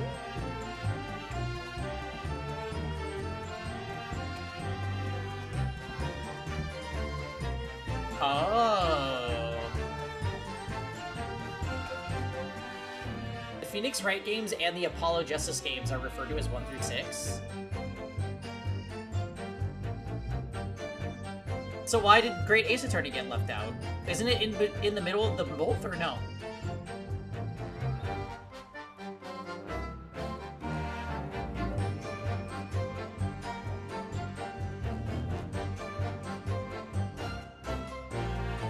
GAA takes place 100 years before AA1. Oh. Oh, okay. Well, that's actually cool. So the setting will be more modern. Year 2000. Right, he's the ancestor. Yeah, we knew that. Which is weird because he's gay, but...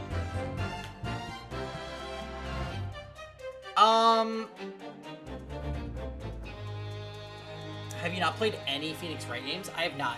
GAA is the only Ace Attorney I've played.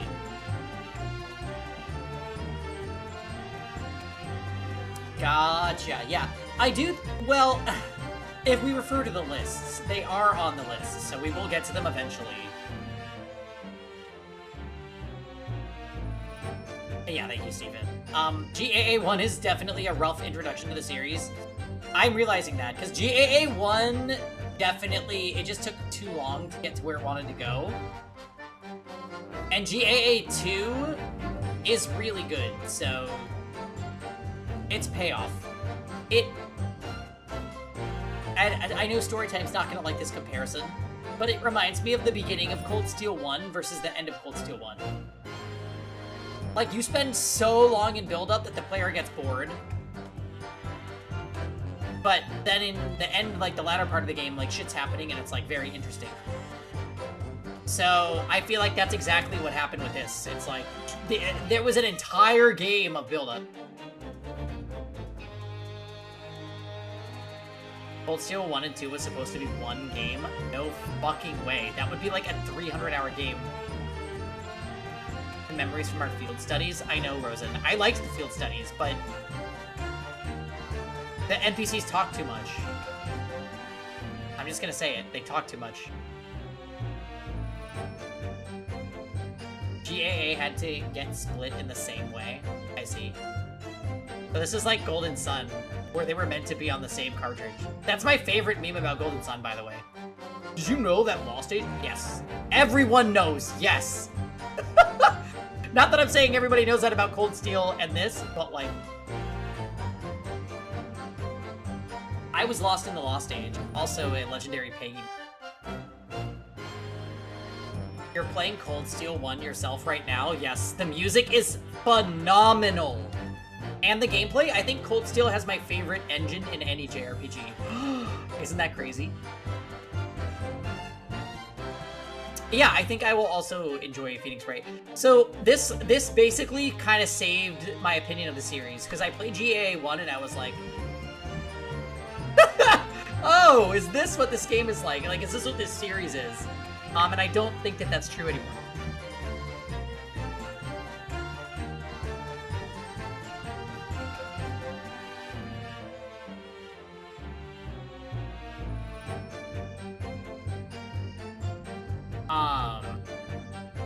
Okay. I never leave Fresno Street, alright? I've no interest in any red-headed league.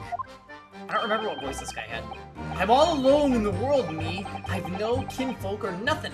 Why would I be involved in something like that? Well, you're shady as hell.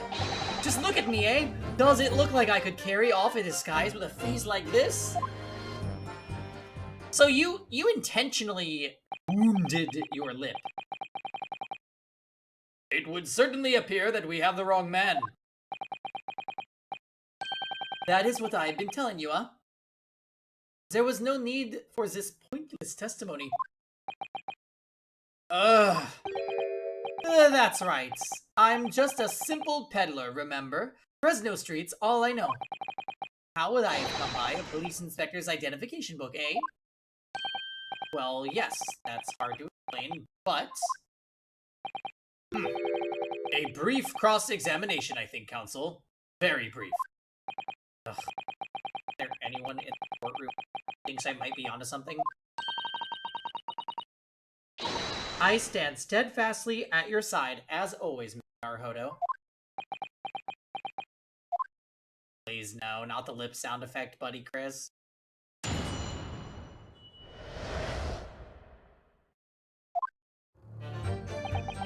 The man who claimed to be an inspector that day was definitely not this man. Hold it!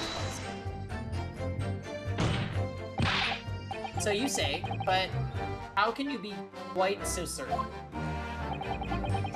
There is no need to earth your hands on the desk, monsieur. Surely the reason is obvious, no? Because I have never seen lips like this. Nevertheless, there's a clear red mark around Mr. Gossip's neck. And it looks very much like that left behind on the neck of your colleague by your prized collar. Mon Dieu, with your words, it is like you are trying to wring my neck. It does look very much like my neck, though, No, this is the birthmark, lad. The biggest lips in London and a neck to die for. They broke the mold when they made me. For the first time in my life, I feel lucky to have been born with red hair.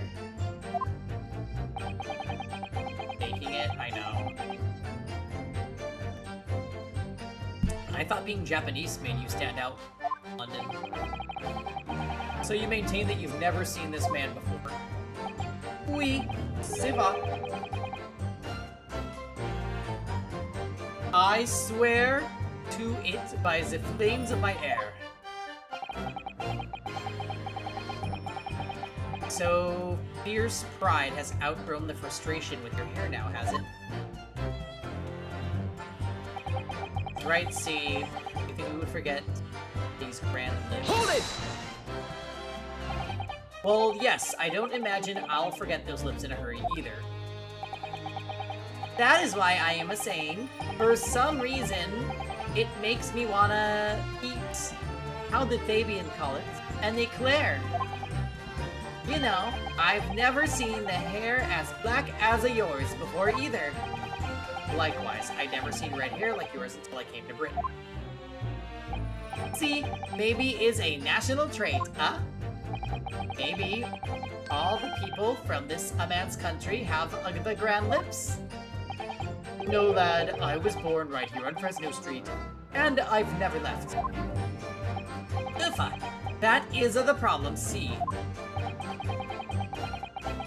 First fan art of Gossip smooching various members of the cast. I will never look at that. So you definitely didn't go to the park on Lime Street that day, Mr. Gossip. How many times do you want me to say it, eh? By the way, are you caught up on Survivor? I am, yes. Never leave Fresno Street, alright? I have no interest in any redheaded league. Hold it! So, you've heard of the redheaded league, had you? You don't get a name like Gossip for nothing, eh? It's my business to know what's going off in town. Enzy is growing on you. We're standing. Yeah, we were talking about that during the watch party last night, Dots. We didn't like Kenzie much in the beginning, and then we're like, kind of playing. I think my favorite in this cast right now, though, is probably Tiffany? And then the Swiftie. Well, partially for other reasons, but yeah. The Plain Jane arc. I kind of actually, yeah. I'm like neutral on Plain Jane.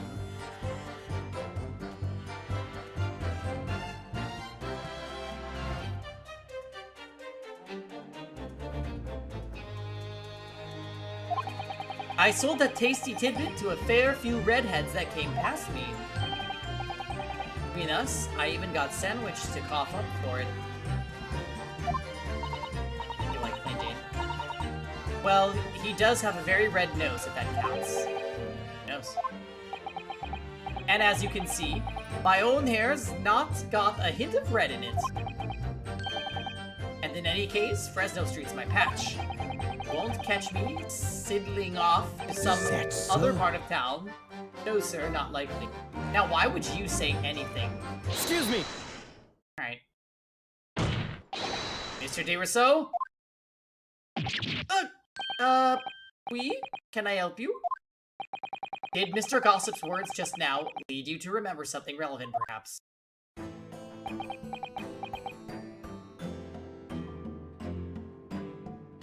Yeah. Oakland.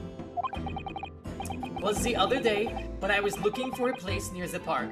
A small house or something. Be the headquarters of your redheaded league, yes. I visited an housing agent on Lime Street, and there I saw him.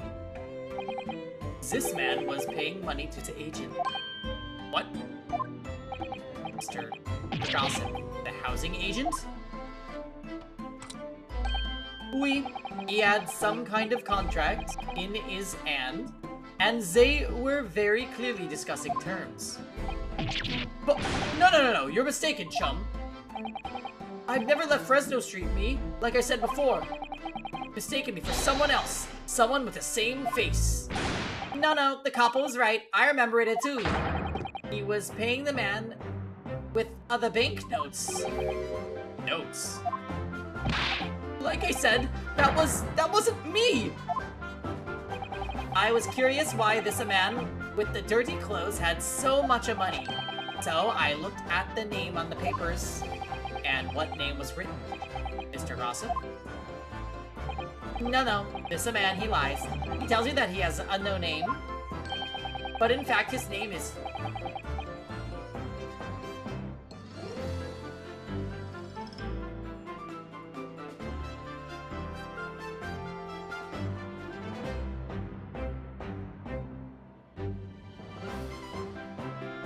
Hugh Boone.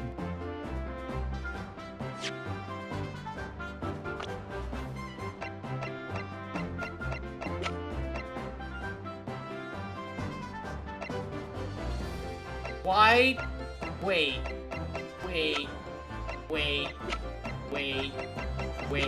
Why do we know that name?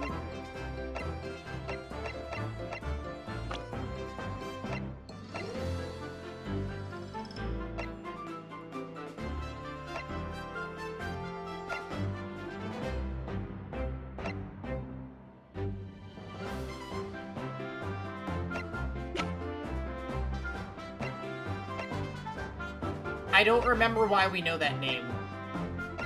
But that name definitely came up earlier.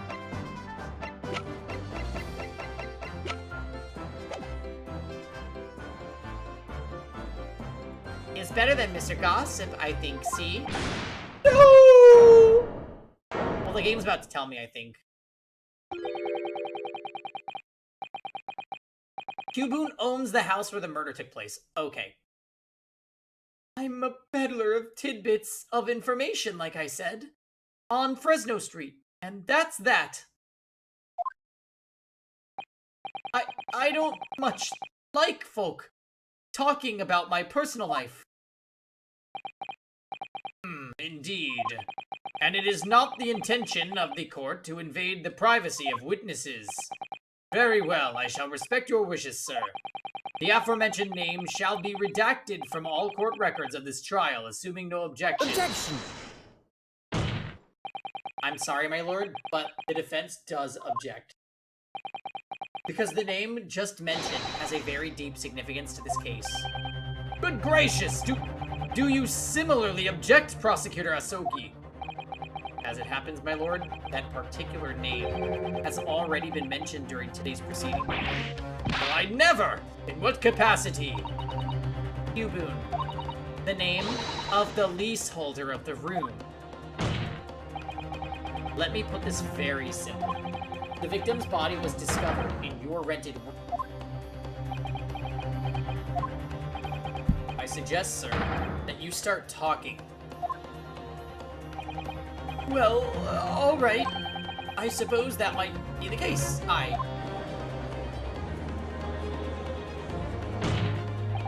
So, your real name is Hugh Boone. Just between us, I don't like to blow me own trumpet, but there's no finer peddler of tidbits in town. So I happen to be able to afford a grubby little room in a falling down backstreet townhouse. You do. And once every 6 months, I go and pay the rent to the agent on Lime Street. I remember now. There were 2 vulgar redheads in there last time. If either of us is a vulgar, is not a me. Think again, Peppino. Why didn't you bring this up before? It's like I told you already. I don't like talking about my personal life. I'm a tidbit peddler as far as everyone else is concerned. No fuss. You will update your testimony to include this most surprising revelation, Mr. Boone. I must.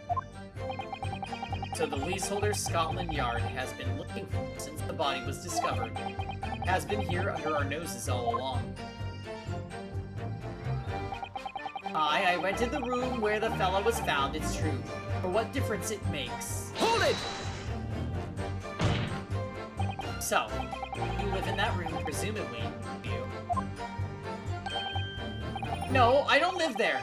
What do you think? There's no bed, is there? Just a desk. Then, why would you want to rent it? Well, I don't think I should have to say, really. And how about the notice board in there? It was covered from top to bottom in confidential documents only the police should have access to. No, that board's not mine. The inspector must have brought it along. It's only the other bits and bobs that belong to me. The desk and the chair and that. Don't generally carry enormous notice boards around with them. The real question is, why was Inspector Gregson killed there in your room? Well, obviously, I've not the faintest idea. I mean, it's causing me no end of bother, to be honest. It seems to me that Mr. Boone, would rather as little is known about his room as possible for some reason. Yes, it does come across that way, and more importantly... Okay, so wait, if he owns the room, why does he have a picture of her? And why is she in her younger years?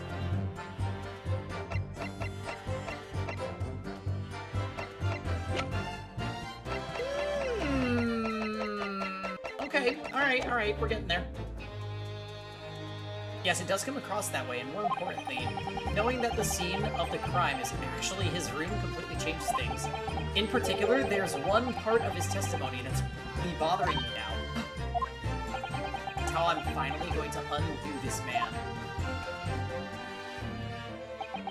I'm all alone in the world, me. I have nothing. Why would I be involved in something? Hold it!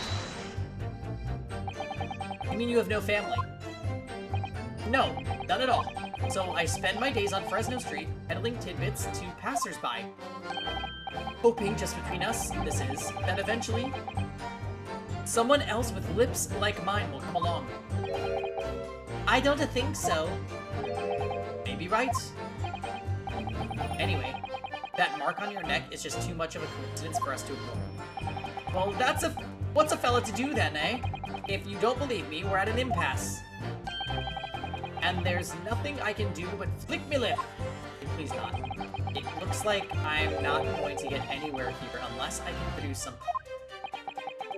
You're basically saying I got dressed up and posed as some fancy inspector, aren't you? Right, so he just needs to punch somebody's lower lip. Well, it's beyond me how you could think to do that. I could do that even. Just look at me, eh? Does it look like I could carry off a disguise with a face like this? Hold it! Maybe you could. Say, with a mustache, or a beard to cover up that lip. Aye, perhaps. But if I was going to stick to some fake facial hair... If I was gonna stick some fake facial hair on to cover up this fine specimen, then I'd end up looking like his lordship over there, wouldn't I? Pardon. I assure you my lips are entirely unremarkable, and I would ask you not to cast such scrutinizing looks in my direction, counsel. Ah, sorry, my lord. My imagination got the better of me. Well, Inspector Gregson did wear a mustache, of course. You're right, he did. So perhaps he was hiding something himself. He could barely have hidden a crumb inside a mustache of that size. And anyway, the detective we spoke with had no facial hair at all. See, the cop was alright. He was a clean-shaven. It certainly seems beyond the realms of possibility that this witness could have disguised himself as the victim. Aye, it does, and it is. That's the extent of their testimony, is it? What's your feeling, Mr. Naruhodo? Well, what Boone says is undeniable. It would be all but impossible to hide those lips with any form of disguise.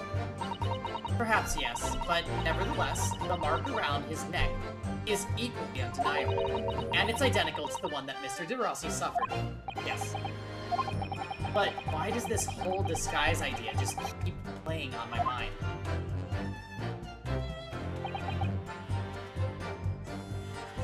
So...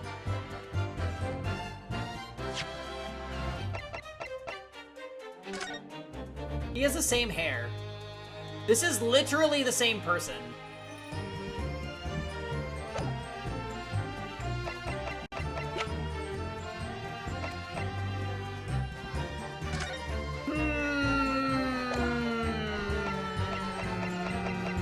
Okay.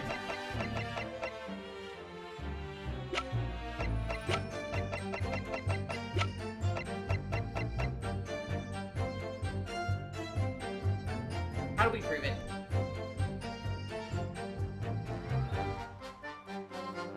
How do we prove it?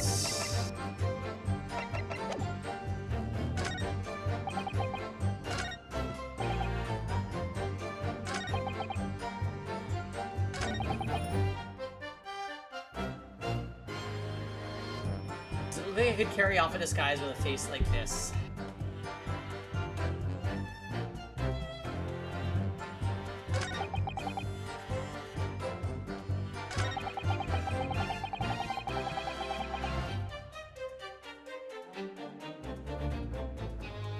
So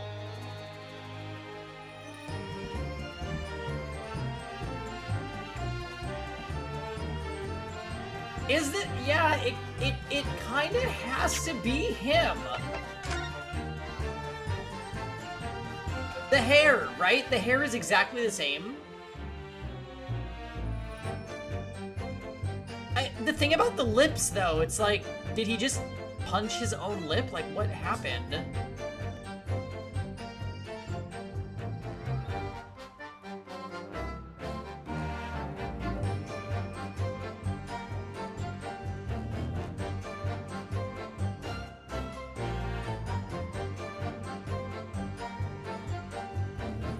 A little pump and plump. Yeah, maybe it's lip filler. I don't. It has to be the same. Yes. This proves that they are the same person. This person is her wife. I'm sorry, her husband. He owned the room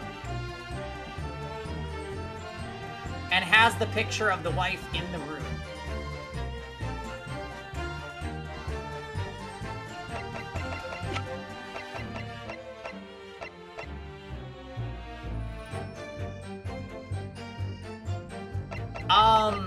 So with these photos, you actually can't turn them like the other stuff. Like when it's magnifying glass, you can only zoom.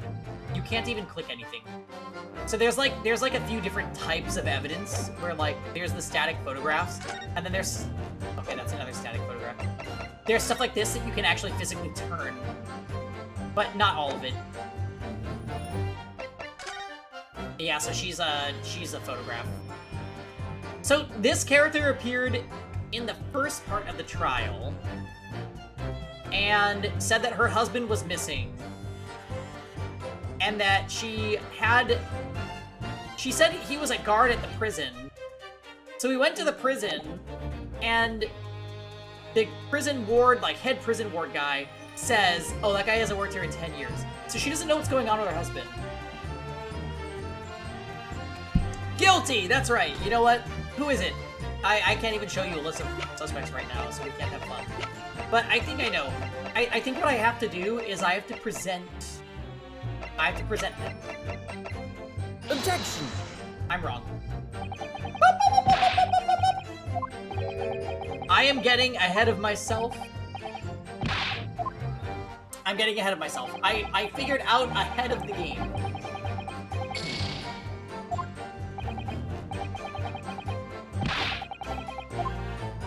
Lord Peng is the guilty one. I am not guilty. I am the defense attorney. I'm gonna get to the bottom of this. Does it look like I could carry off a disguise with a face like this? So, okay.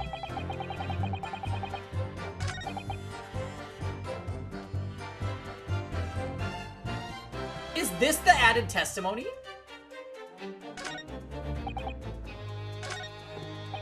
I rent the room where the fellow was found for what difference it makes. Defense attorney is guilty. No, no, no! Addie, why I oughta... Addie, are you playing anything tonight? What are you doing?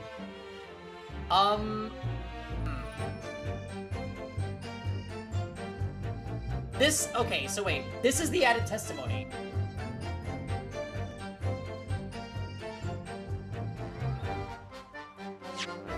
I rent the room where that fellow was found. It's true. For what difference it makes.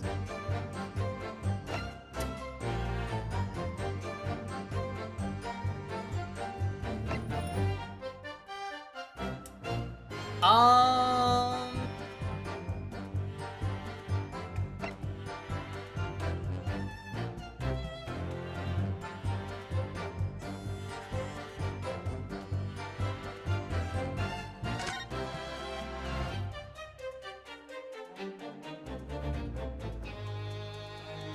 Delete of his post with immediate effect for having violated Clause 132 of Her Majesty's Code of Conduct prisons.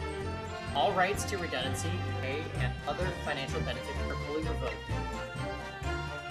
Aiding and abetting escape convict link prior. Oh.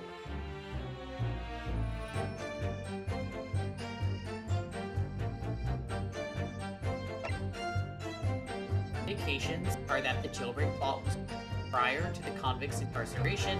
It's been convict engaged in some form of negotiation. Okay. This doesn't help us at all. I was kind of thinking they would, and it was not.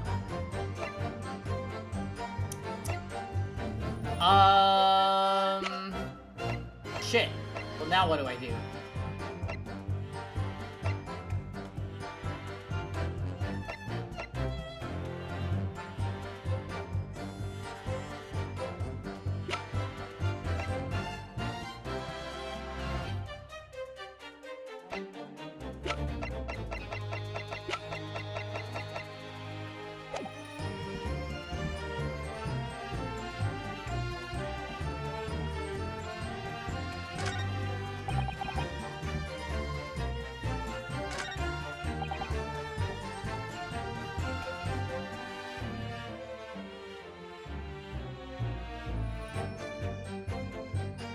What if...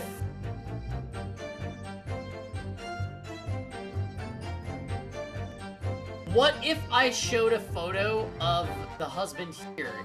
I still think it's not the answer because the game hasn't touched on it at all. But I'm not sure if the player is supposed to, like, assume and then do it. I'm really not sure what else would happen here. When they amend their testimony, it's almost always what you need to present against, but I don't really have anything that is relevant to, like, the ownership of the room.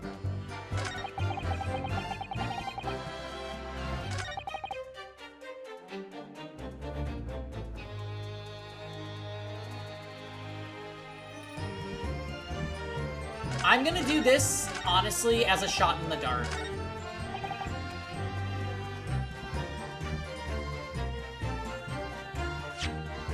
And if this doesn't work, we might have to repress. Objection! I'm wrong. Yep. Too much of an assumption. Sorry.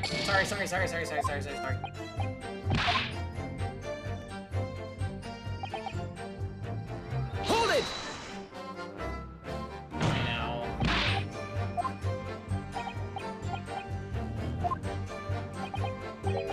I'm guilty. That's why we're lost. Wait, okay, so wait, it's switching to Jam. Jam is guilty?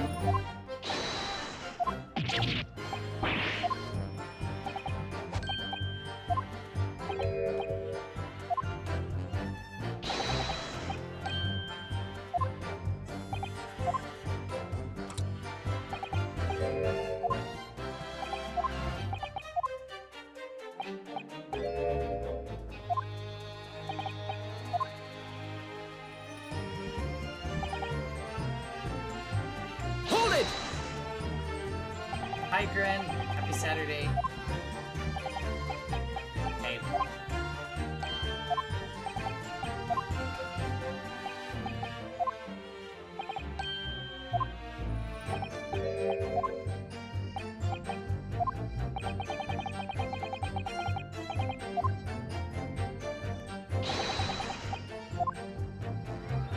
Okay, so this is not going anywhere.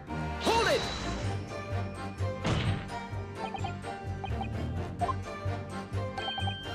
Live there. Rents it. Notice board. It's not mine. Okay.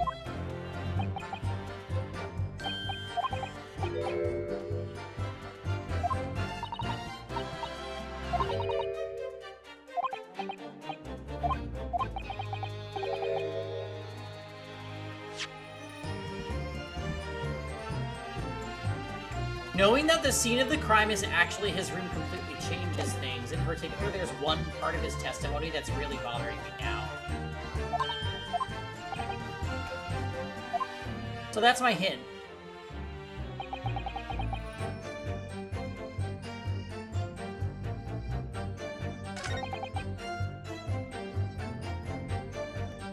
But, okay, so it has to be him that we disagree with. So it can't be any of the first, we're not disagreeing with the redheads.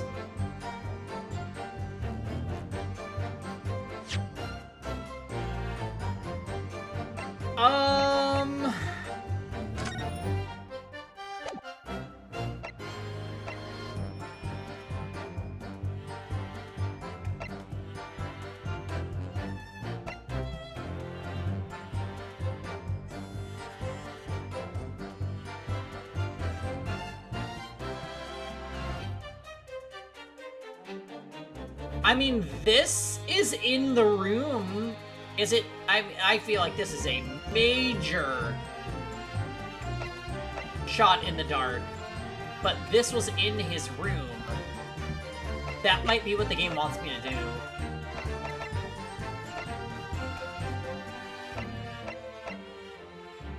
Fuck it. Objection! I'm wrong. Well, alright. We died. This part's tricky. Yeah. Now he's guilty. We know. We've seen it. Let's try again, please. Thank you.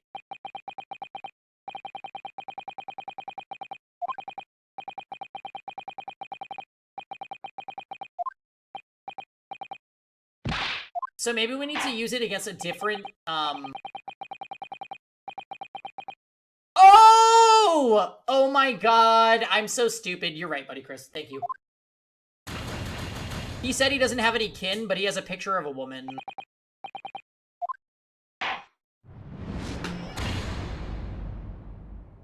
Yup. Alright, we're just gonna use it against that statement instead. So the game, actually, I like that it did this, because sometimes... I will roast you! Sometimes,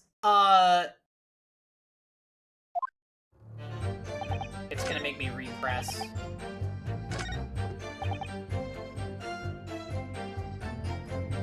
Hold it! Alright, hold on. We gotta mash through because it produces a new statement.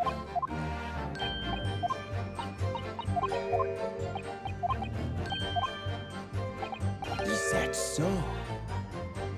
Excuse me! Yep. Mashing through because we already read this. Yep.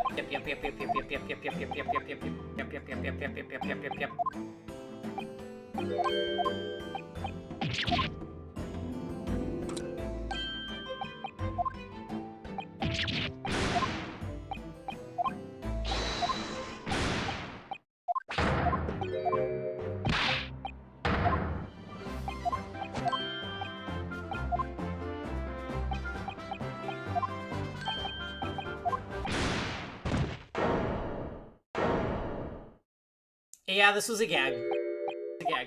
Yep.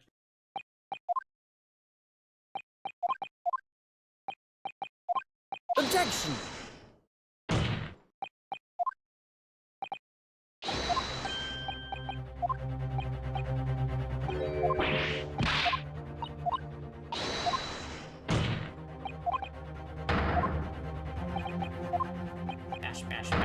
Mash. Okay, so.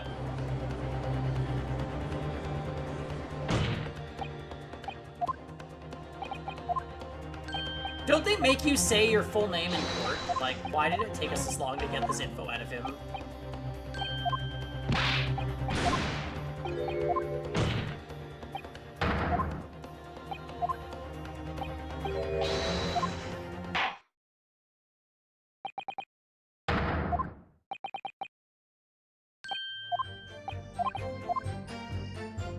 To finish that thought I made earlier, though, I like that when they make you amend testimony, it basically is always that point that you're presenting against. So the fact that it wasn't the case this time is like...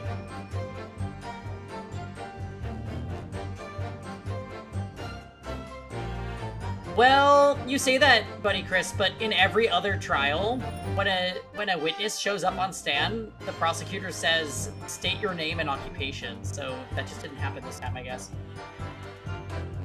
I'm all alone in the world, no kinfolk or nothing. Well, I'll just be presenting this picture of this woman. Who is it? Objection! If you have no kinfolk, as you put it, then explain why is it that among the sparse furnishings, we found this photograph in the room. He said he didn't have a name when he introduced himself. That's crazy. Just no ID. Ah. I presume, as you've been renting the room, that this photograph belongs to you, does it not? Oh, well? Mr. Boone, drop the pretense and tell the court exactly who you really are. I don't know what you mean. I'm a peddler. I keep telling you so. You really don't need to bother with me. Please just leave me alone. As the man says, leave it alone. Whatever the truth is about this man's life, it has no bearing on this case. Except, because it's simply not possible that he impersonated Inspector Gregson. Objection! How can you be so sure? Just look at the man. No amount of disguise could ever hide those unmissable features. Objection! But what if we were to look at this the other way around? What do you mean? Yes, counsel, what do you mean? Well, there's no denying that Mr. Boone's lip is very prominent indeed. But consider the possibility that his prominent lip itself is part of an elaborate disguise. Then hiding that prominent feature, in other words, revealing his true face, would make an utterly impenetrable disguise. Don't you agree, Mr. Hugh Boone? Alright, we're about to get his ass. Good witness! What are you hiding the truth from this court? If that's a disguise, then underneath it, his true identity must be... Yes, that's right. There's only one person he could really be. I would love 50 deflates too, buddy Chris. My lord, the defense believes it can reveal Mr. Boone's true identity to the court. No, please, no! Very well, counsel. What is the true identity of this peddler, who simply goes by the name of Gossip on the streets? It's Iris! Just kidding. Bada bing, bada boom. Even your man's. What if it's sweetness?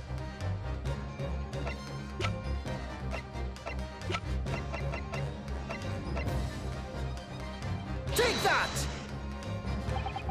Your real name is actually Mr. Vigil, isn't it? Mr. Daily Vigil. Yup! I don't recall that name, counsel. Who is Mr. Vigil? It's a name I encountered yesterday, my lord. It has to do with a certain client of Mr. Herlock Sholmes. A young gentlewoman came to the detective asking him to locate her missing husband. The woman in this photograph, in fact. This is Mrs. Vigil. What? From what I understand, you haven't returned home since the night before the inspector was found dead. But of course, on that night, you were being held captive by the two red-headed league men. And last night, you were put up by the prosecution service in preparation for testifying in this trial. Because we've been led to believe that you, Miss Venus, and Mr. Sandwich were all hopeless. Being important witnesses in this case, we needed to know where we could find you, of course. And that explains why you've not only been unable, oh my god, to return home, but also unable to contact your wife, who's been beside herself with worry, waiting for you at the Vigil residence. Now, just hold on a minute. I don't have the first... What I'm talking about? Really? Mr. Sandwich sounds like a great husband. I'm so glad you said that, Jam. Go you.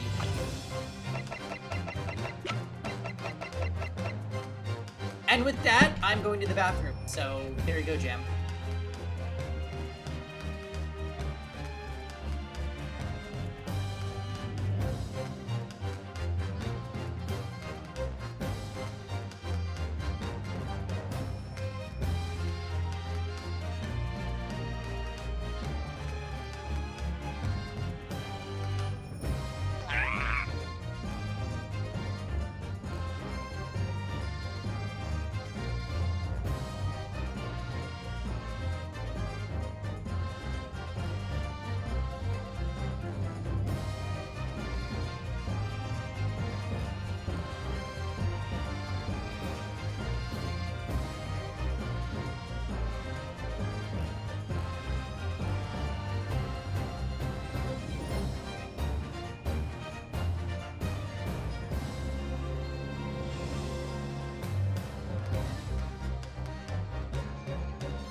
And I'm back.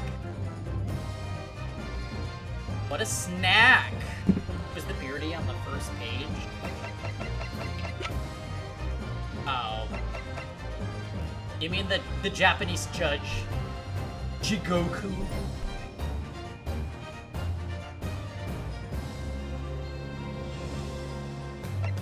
Or perhaps Male Strongheart, who's definitely a supervillain? Oh my.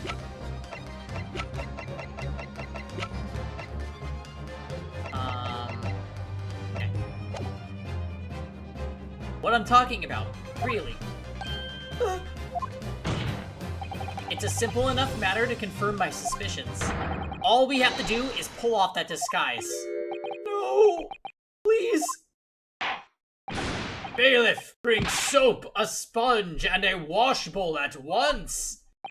Mr. De Rousseau and Mr. De Rossi, you will restrain the witness. Oui, my lord. See, my lord. Ah! No, stop! Get off! Please. Don't!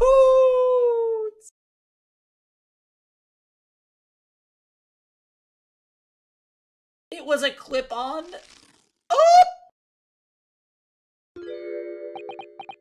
I'm so happy that that lip is gone forever and we never have to see it again. We get the witnesses to restrain the other witnesses? Yes, and if they don't do it, then they're in trouble. All right! You're wearing a clip-on lip to Long Beach, and I will rip it off your face, Steven, and slap you with it.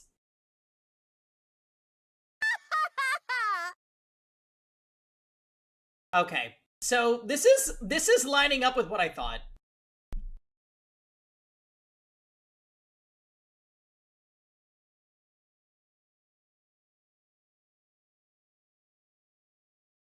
I wasn't even being serious. Why did I end up being right? Because Ace Attorney is goofy. It is goofy, goofy, goofy.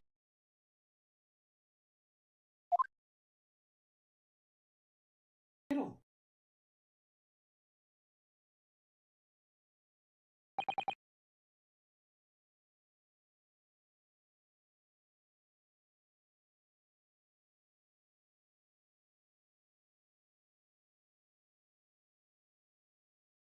I like my theory where he used a firecracker to blow it up style.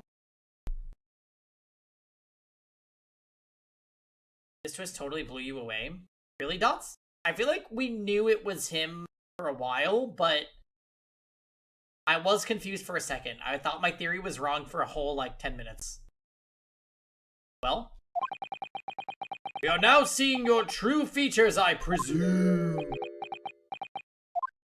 And different clothing? Lift your head, sir, so the court can see your face.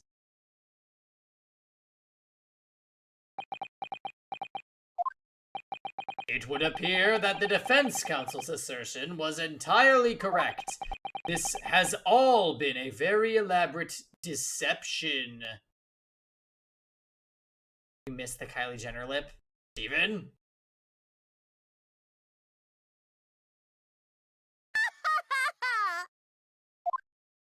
So, witnesses, tell the court, have you seen this man before? I don't believe it! My goodness, how awful! But, see, there is a no question.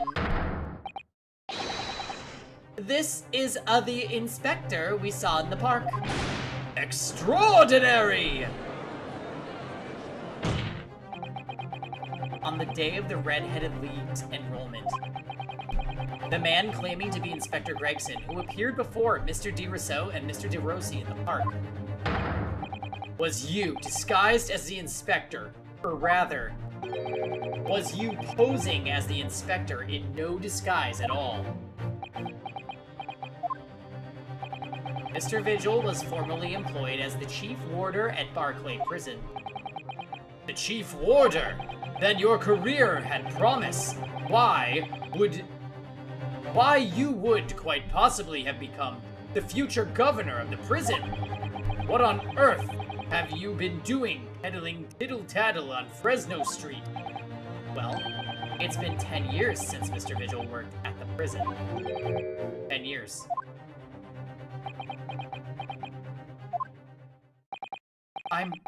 I'm really dreadfully sorry about all this. Yes, it's true. I'm Daily Vigil. And you were the chief warder at Barclay Prison 10 years ago. So where did Mr. Hugh Boone come from?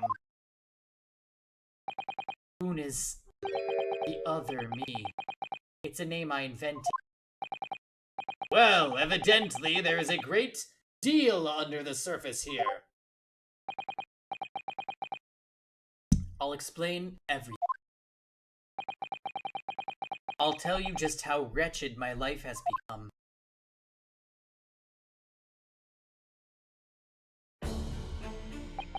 As you say, it was 10 years ago now that my employment at Barclay's chief warder came to an end. Having left the prison service, I searched for some new occupation by which to earn a wage. But times were hard in London, and I found no suitable engagements at all. In desperation one day, I turned my hand to selling wares on Fresno Street. But your wife appears to know nothing of this. She still maintains that you are the chief warder at Barclay Prison. I was utterly determined that my wife should not know of my failings, which is why I never told her. I opened an account at the bank under the name of Hugh Boone, and I rented the cheapest room I could find on Fresno Street. The scene of the very crime we're investigating. Yes, that's right. My God. A place from which I could emerge every morning at 8 as a squalid peddler, and transform myself back every evening at 5 into a well-dressed man about town before returning home. Oh, so that's why he needed the room. It quickly became my daily routine.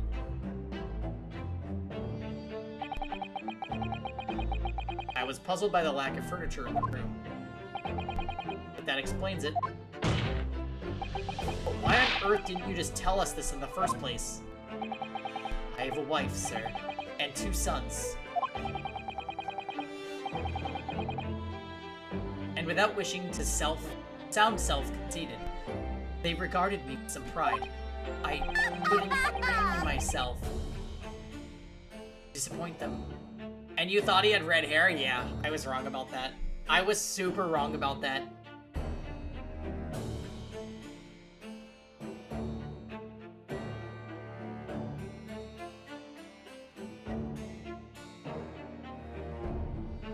The tinfoil has failed you this time.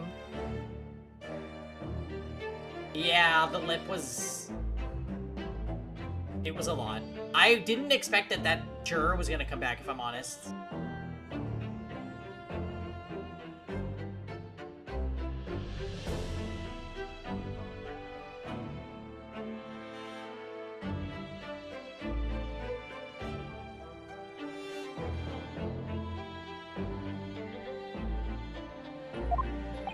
So instead, you decided to conceal your occupation from them.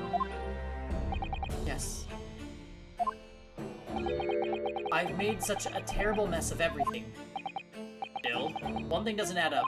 No matter how many tidbits of information you could sell to passing gentlemen, even at 6 pence apiece, you couldn't hope to match the salary you must have commanded as chief warder at the prison. This guy also had fun animation.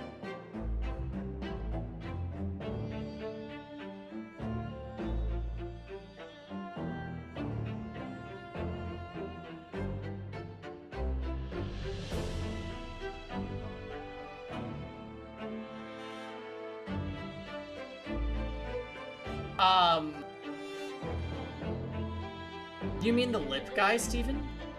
He had the lip flip, and I was not here for it. Yes. Ugh. Very true. Yeah, he gets new ones now. To have kept your family in comfort despite 10 years of somewhat misbegotten employment.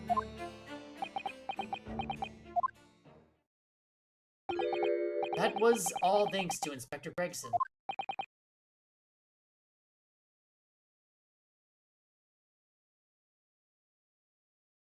What? Inspector Gregson? What on earth? It was some years after I'd invented Boone and begun my other life as a street seller. He, the inspector that is, recognized me one day.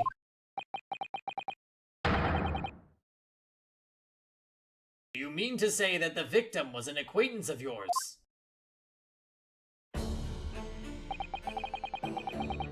I knew him from my time working at the prison.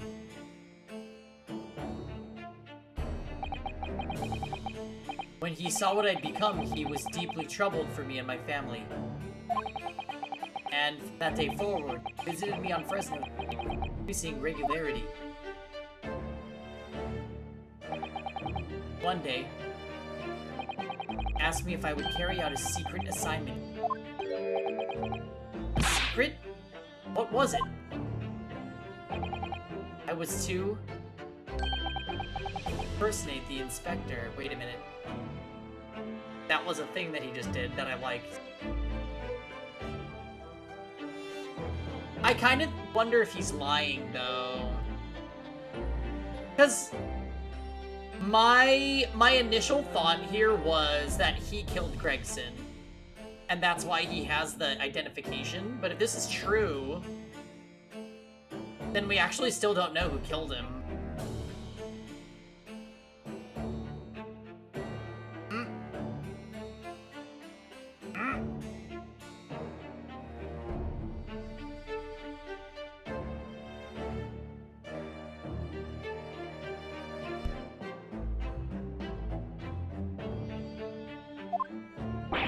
What? Impersonate him?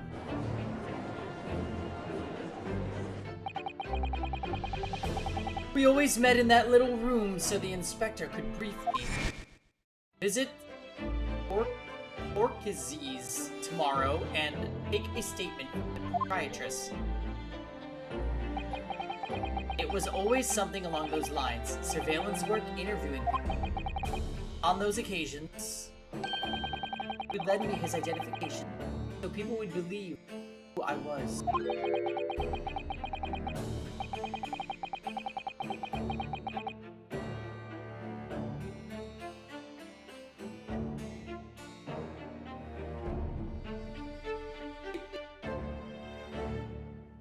My instructions were to make an impression, to let people know that Inspector Gregson had been at work.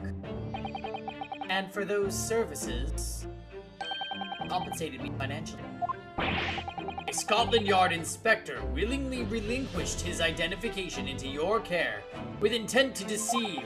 That, as I'm sure I need not point out, is a very serious criminal offense. But why? What was the point of you impersonating him? I truthfully do not know. All I can say is that the inspector warned me on numerous occasions.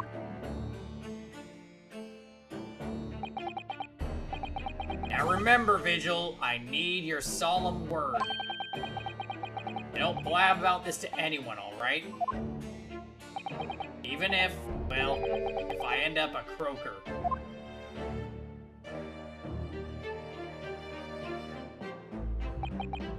In time, he started to bring papers with him to the room as well. It became something of a second office for him.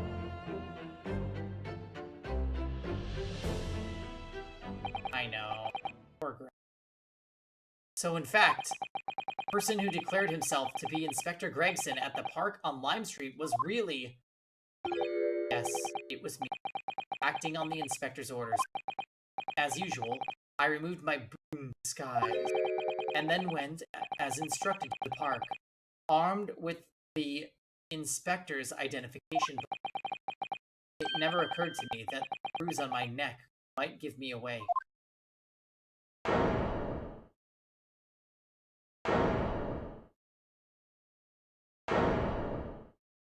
Judge is pissed.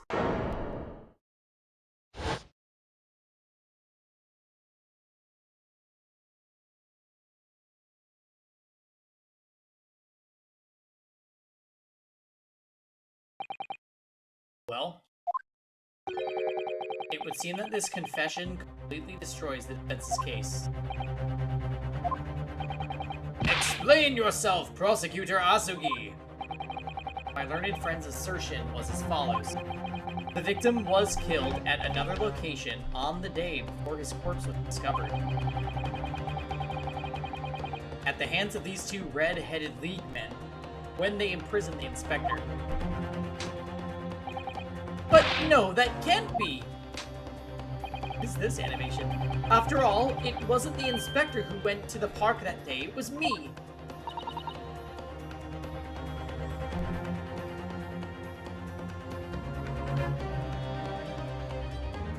The limp wrists, I know. I'm like, is he... Oh goodness. Finally, we have clarity.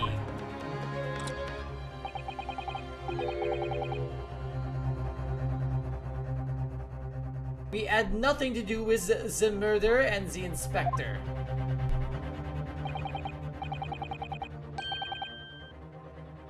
Yeah, he probably... So that woman is his beard. Interesting.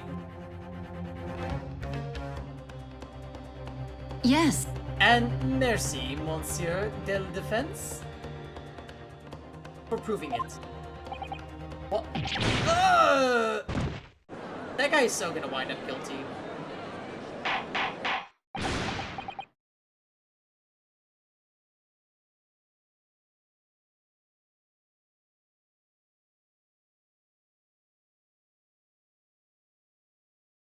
Dude, what are you doing to him?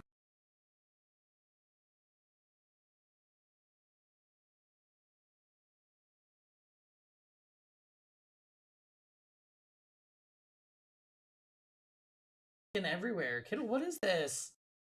Order, order, order! Indeed, it would appear that we have reached a de facto conclusion of sorts. These witnesses had no involvement in the murder of the victim, as proven somewhat ironically by the defense.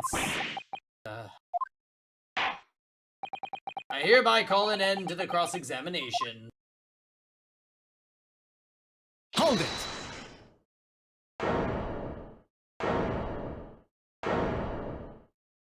Who? Pardon me, my lord, but with your permission, I would like to pose one further question to the witnesses. Massimo? What question, counsel? It concerns the events of 10 years ago.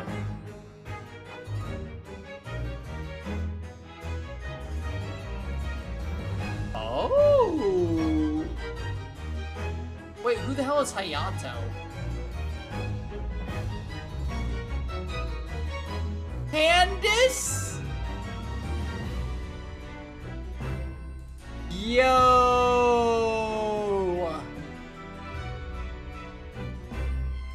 Candace that's huge. I don't mean it like that.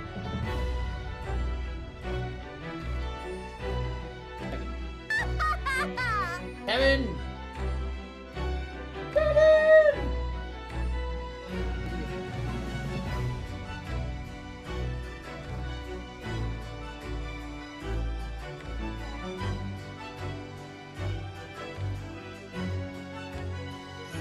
Oh, I remember now, yeah.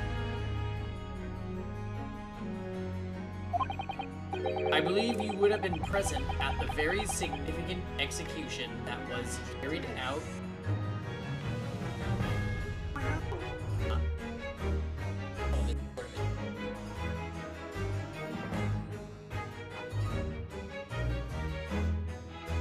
No, Everyone's favorite. not so tragic.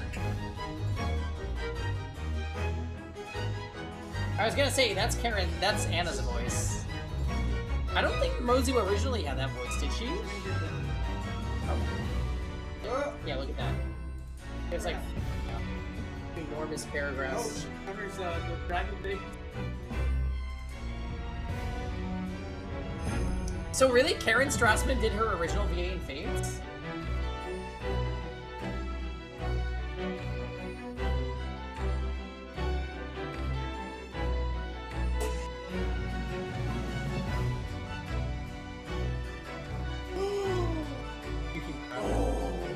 Yeah, Yukimura's always had a good design. Sadly, That's really good. sadly, he's extremely forgettable. Yeah, they didn't give me.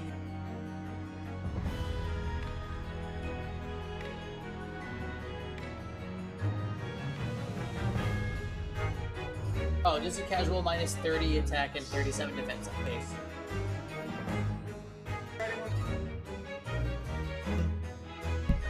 Blast up. They have atomic blast.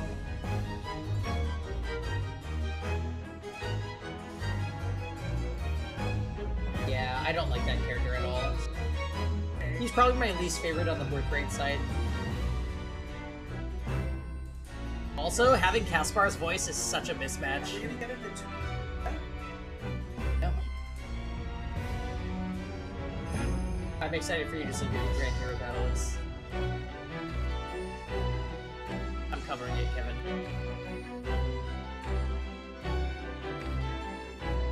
This is obvious.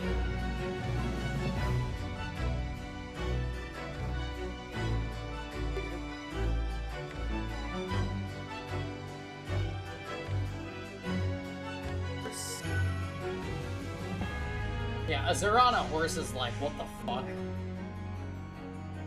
Azura on a horse with dance? Okay.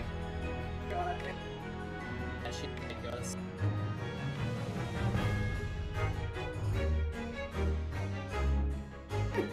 Oh my fucking god, she's so... Power creep, power creep, power creep. oh my god. The greatest dancer of all time. We already had singing Horse Azura. Wait, really? I don't think I have her. We had the final.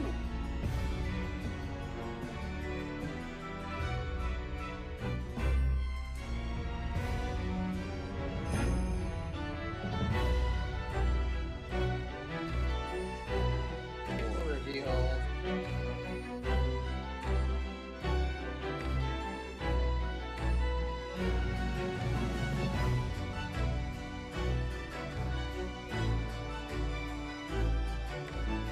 The Grand Hero battle was Candace. Candies. Yeah, the one that I'm always memeing about.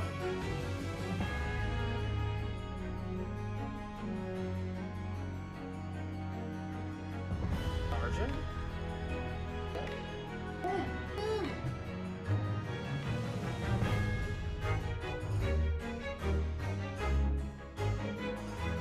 Nix is already in. Oh, no. Candace is the adventure thing.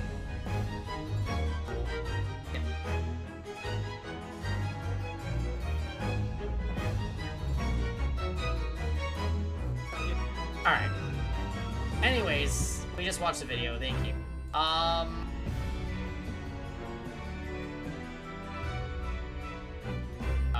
Roy, do you have anything to say about these allegations? Kevin just said Candace is your favorite character in FE. Oh. You've officially been around long enough, Karoy, that you're gonna start to catch random Kevin shade, and it never makes any sense, so just... it's fine. Desert Azura with Leanne, that's...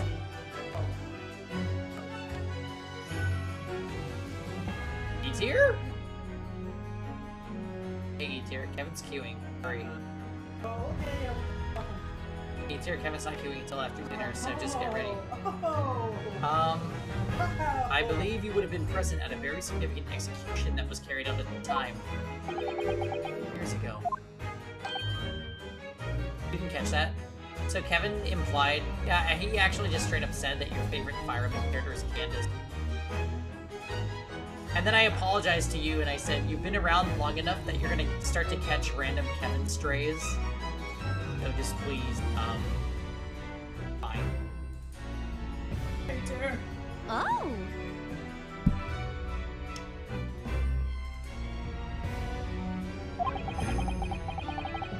The execution of the professor, Genshin Asogi. I want to know exactly what your involvement was. Oh! Answer me, man. One moment, Counsel. Is this related to the current case? Naturally. It is the prosecution's belief that this case and the events of 10 years ago are inextricably linked. Candace was one of the more notable throwaway villains from Fates. Definitely not a favorite. I also never forgot her, and I've only played through each Fates game once, not counting Revelation. That game actually was so mind-numbing that I had to stop.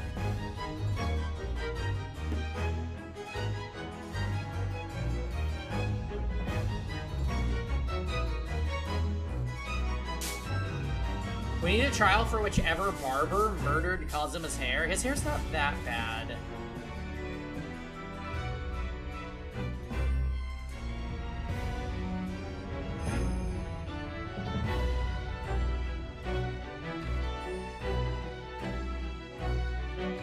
At ET phone home.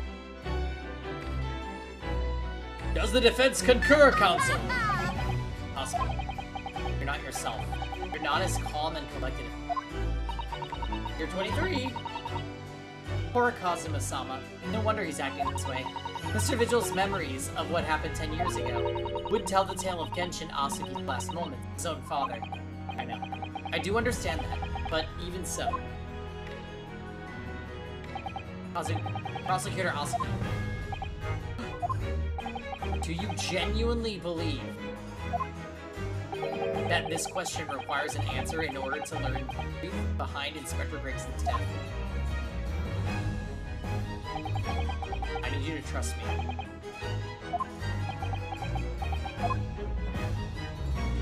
Very well. Then the defense has no objection. I see. In that case, you will answer the question, witness. The truth is, I remember very little of that time. No. Forgotten? I'm sorry to say, yes. As I said, I resigned from my role at the— No! Wrong! No. That's wrong. You're wrong.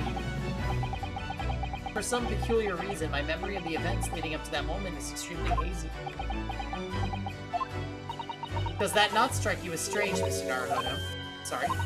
Well, 10 years ago is a long time, but we have forgotten the reason why he left such an important job. Yes, you're right. And not only that, Mr. Vigil's claim contradicts what we already know. Human spirit is a fragile thing. It's broken all too easily. Which is why we have a tendency to wrap it up for protection. Sorry? The human spirit? I'm afraid I don't understand what you mean. When we experience pain and suffering that we feel unable to bear, block it out, obliterate it from our memories, seal it away. But it never truly hits us. If the seal is broken, the memories resurface. And when they do, the fragile spirit may finally be crushed. But I really don't... Kazuma-sama? But if I must be crushed, then so be it. Because the truth will not stay buried. It's coming out one way or another. Right. Now I understand. It's clear what his intentions are. He means to expose the truth at any cost. Perhaps if I pointed out the contradiction in what Mr. Vigil claimed earlier, it might cause some crucial memories to return to him. But should I? Should I present evidence or not? I have no idea how this is going to go, but this is a court of law, and I have a duty to pursue the truth. Mr. Vigil, I'd like you to look at this. Evidence that completely contradicts your version of the events. Take that! Just a few moments ago, you made the following statement. I resigned from my role at the prison 10 years ago. Oh, well, yes. In other words, you claim to have left the post of Chief Warder of your own volition. Well, yes, of course. Why? Tell me. Do you remember seeing this document before? No, I don't. This is a dismissal notice ordering the immediate termination of a prison staff member's employment. A dismissal notice. And the name on the notice is yours, Mr. Vigil. What? It's mine? So, you didn't resign from the past prison service at all. For some reason, you were dismissed as Chief Warder from Barclay. No, there's been some mistake. I'm sure I tendered my resignation, and the dismissal notice is nonsense. Isn't it? You were forcibly dismissed. There must have been a good reason. Clearly, did something. Mr. Vigil, it's time to break the seal and have you remember. Hold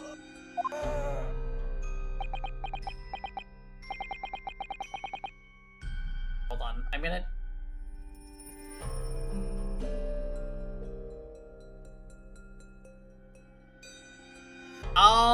Isuan, I love this, Kazuma.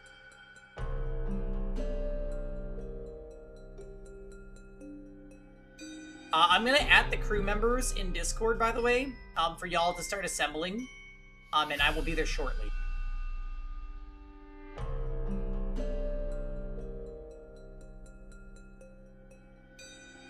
According to a few remaining records, the final execution that you supervised was on 17th June 10 years ago.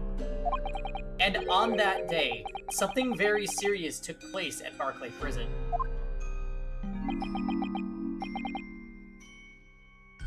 "17th of June. Was that? I know, he's going through it. Professor's execution? Professor. As you were the Chief Warder at the time, it stands to reason that you would have been present through the proceedings. does sound familiar. And yet, the execution never took place. Convict ostensibly executed earlier that day later re-emerged from the grave.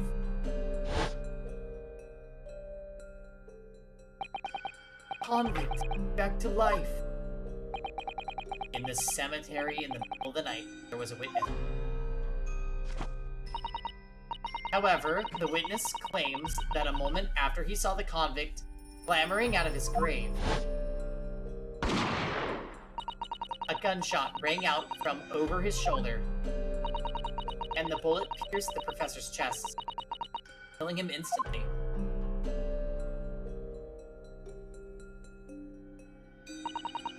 Those may have been the professor's actual last moments.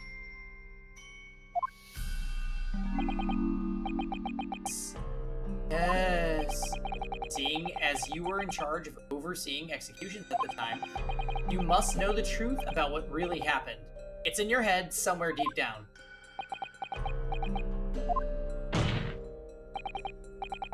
Well, Chief Warder Daily Vigil, I know there are memories in your head that can explain what happened on 17th June 10 years ago, and now it's time for you to drag them up.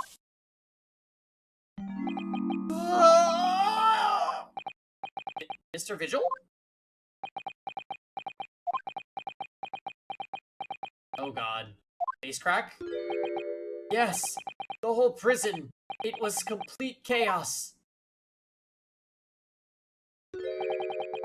Prisoner escaped. He was killed in the cemetery. Shocking news ripped through Barclay like a hurricane. What?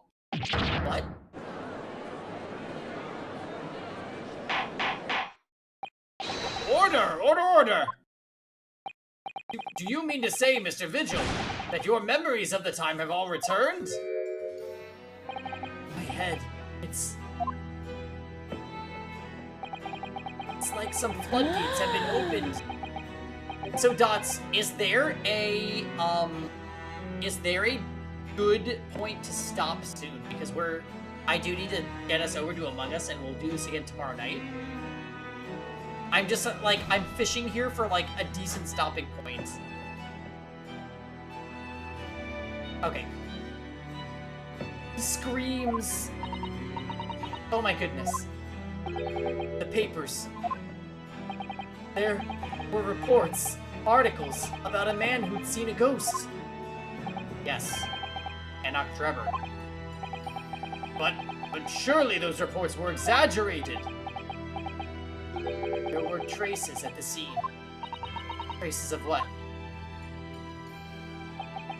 In Locate Cemetery, at plot number 139, blood. Lots of blood. That's where the man was buried, of course. Obviously, something terrible had happened there. But the depths of conspiracy and depravity from which this tale is emerging are quite staggering. I've reviewed the police reports from that time extensively. A thorough investigation was conducted by Scotland Yard to ascertain how the convict managed to escape in the first place. And the conclusion reached by the investigating team that a member of the prison staff must have been involved. Are you suggesting that a prison warder abetted the man's bid for freedom? Yes, and I was suspected of doing it, of using that mass murderer's execution as a way to help him escape. Did what? Remember now, the horror of it all is coming back to me. One evening, a few days after the execution, some detectives came to the prison. I was called to the governor's office at— oh god, he's getting faster— at the top of the watchtower. Oh, there he is. I'm sorry, Daly, this is a serious business, but I cannae help you nude. As Chief Warder, you were responsible for overseeing the execution before, eh? Well, it seems the fellas at Scotland Yard want to have a few wee words with you about it. We'd better pack your things, laddie. You to attend in prison. As soon as he told me that, mine just went blank. And the next thing I knew, Professor, most hated killer in our country's history. I let him escape. Finished my life. It's over.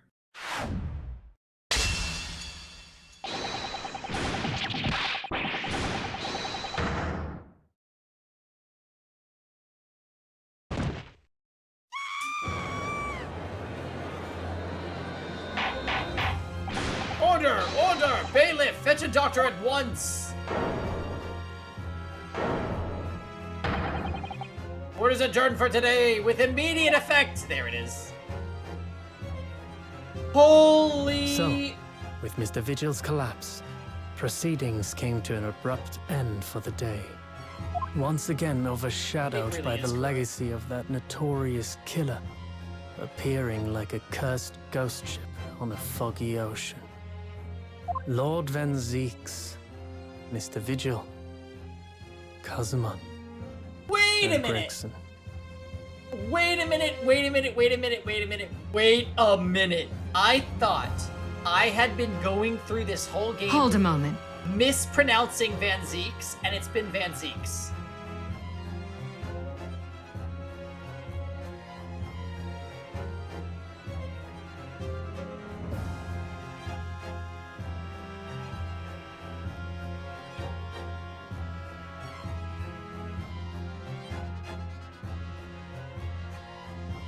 Alright. Well, I feel validated. Anyways. All of them bound by invisible chains anchored to the same wreckage in the murky depths of the past. But the miraculous light that had been trying to cut through the gloom and shine on those tragic Among Us events is not cancelled. was playing on the edges of Unless the if no one truth shows up again, at and then last. I'll just keep playing it. Get your act together! Natalie.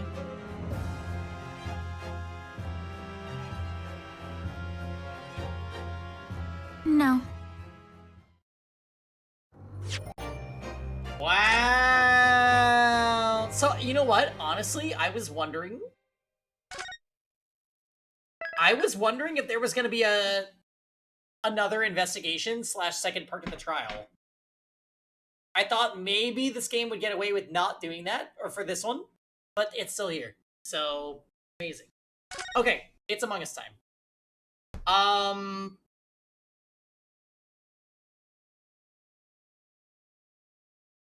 Yeah, I thought, honestly, that it was going to be different. Yeah, that was a good ass part of this trial. Like, that was great. Like, the game is gaming, and we appreciate that. We really do. However, it's time to set up community now. So let's do it. Saturday night, Danganronpa. Plus, me asked to play.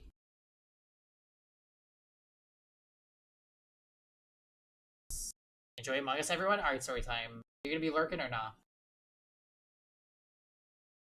E-tier reporting for duty. Get in here.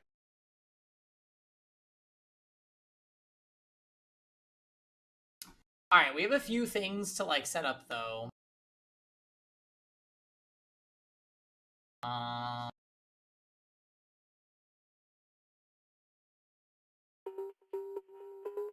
This is always how you know Among Us is starting. Watching Light in the terrible meta that is E7. I mean, some people play like that, for sure. For sure, for sure, for sure.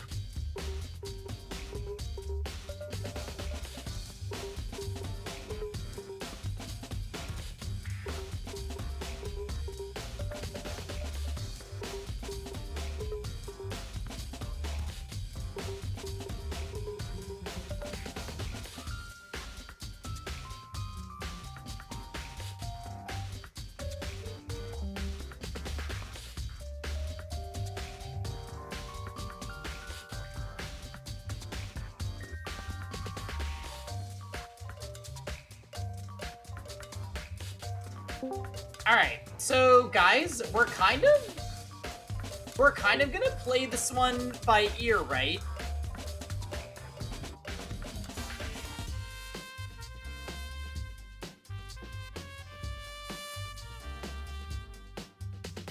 Time has come to kill each other.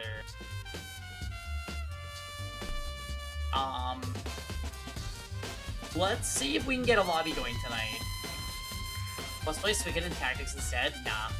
Setting up my PS2 for that trash game? I'm good. I am good.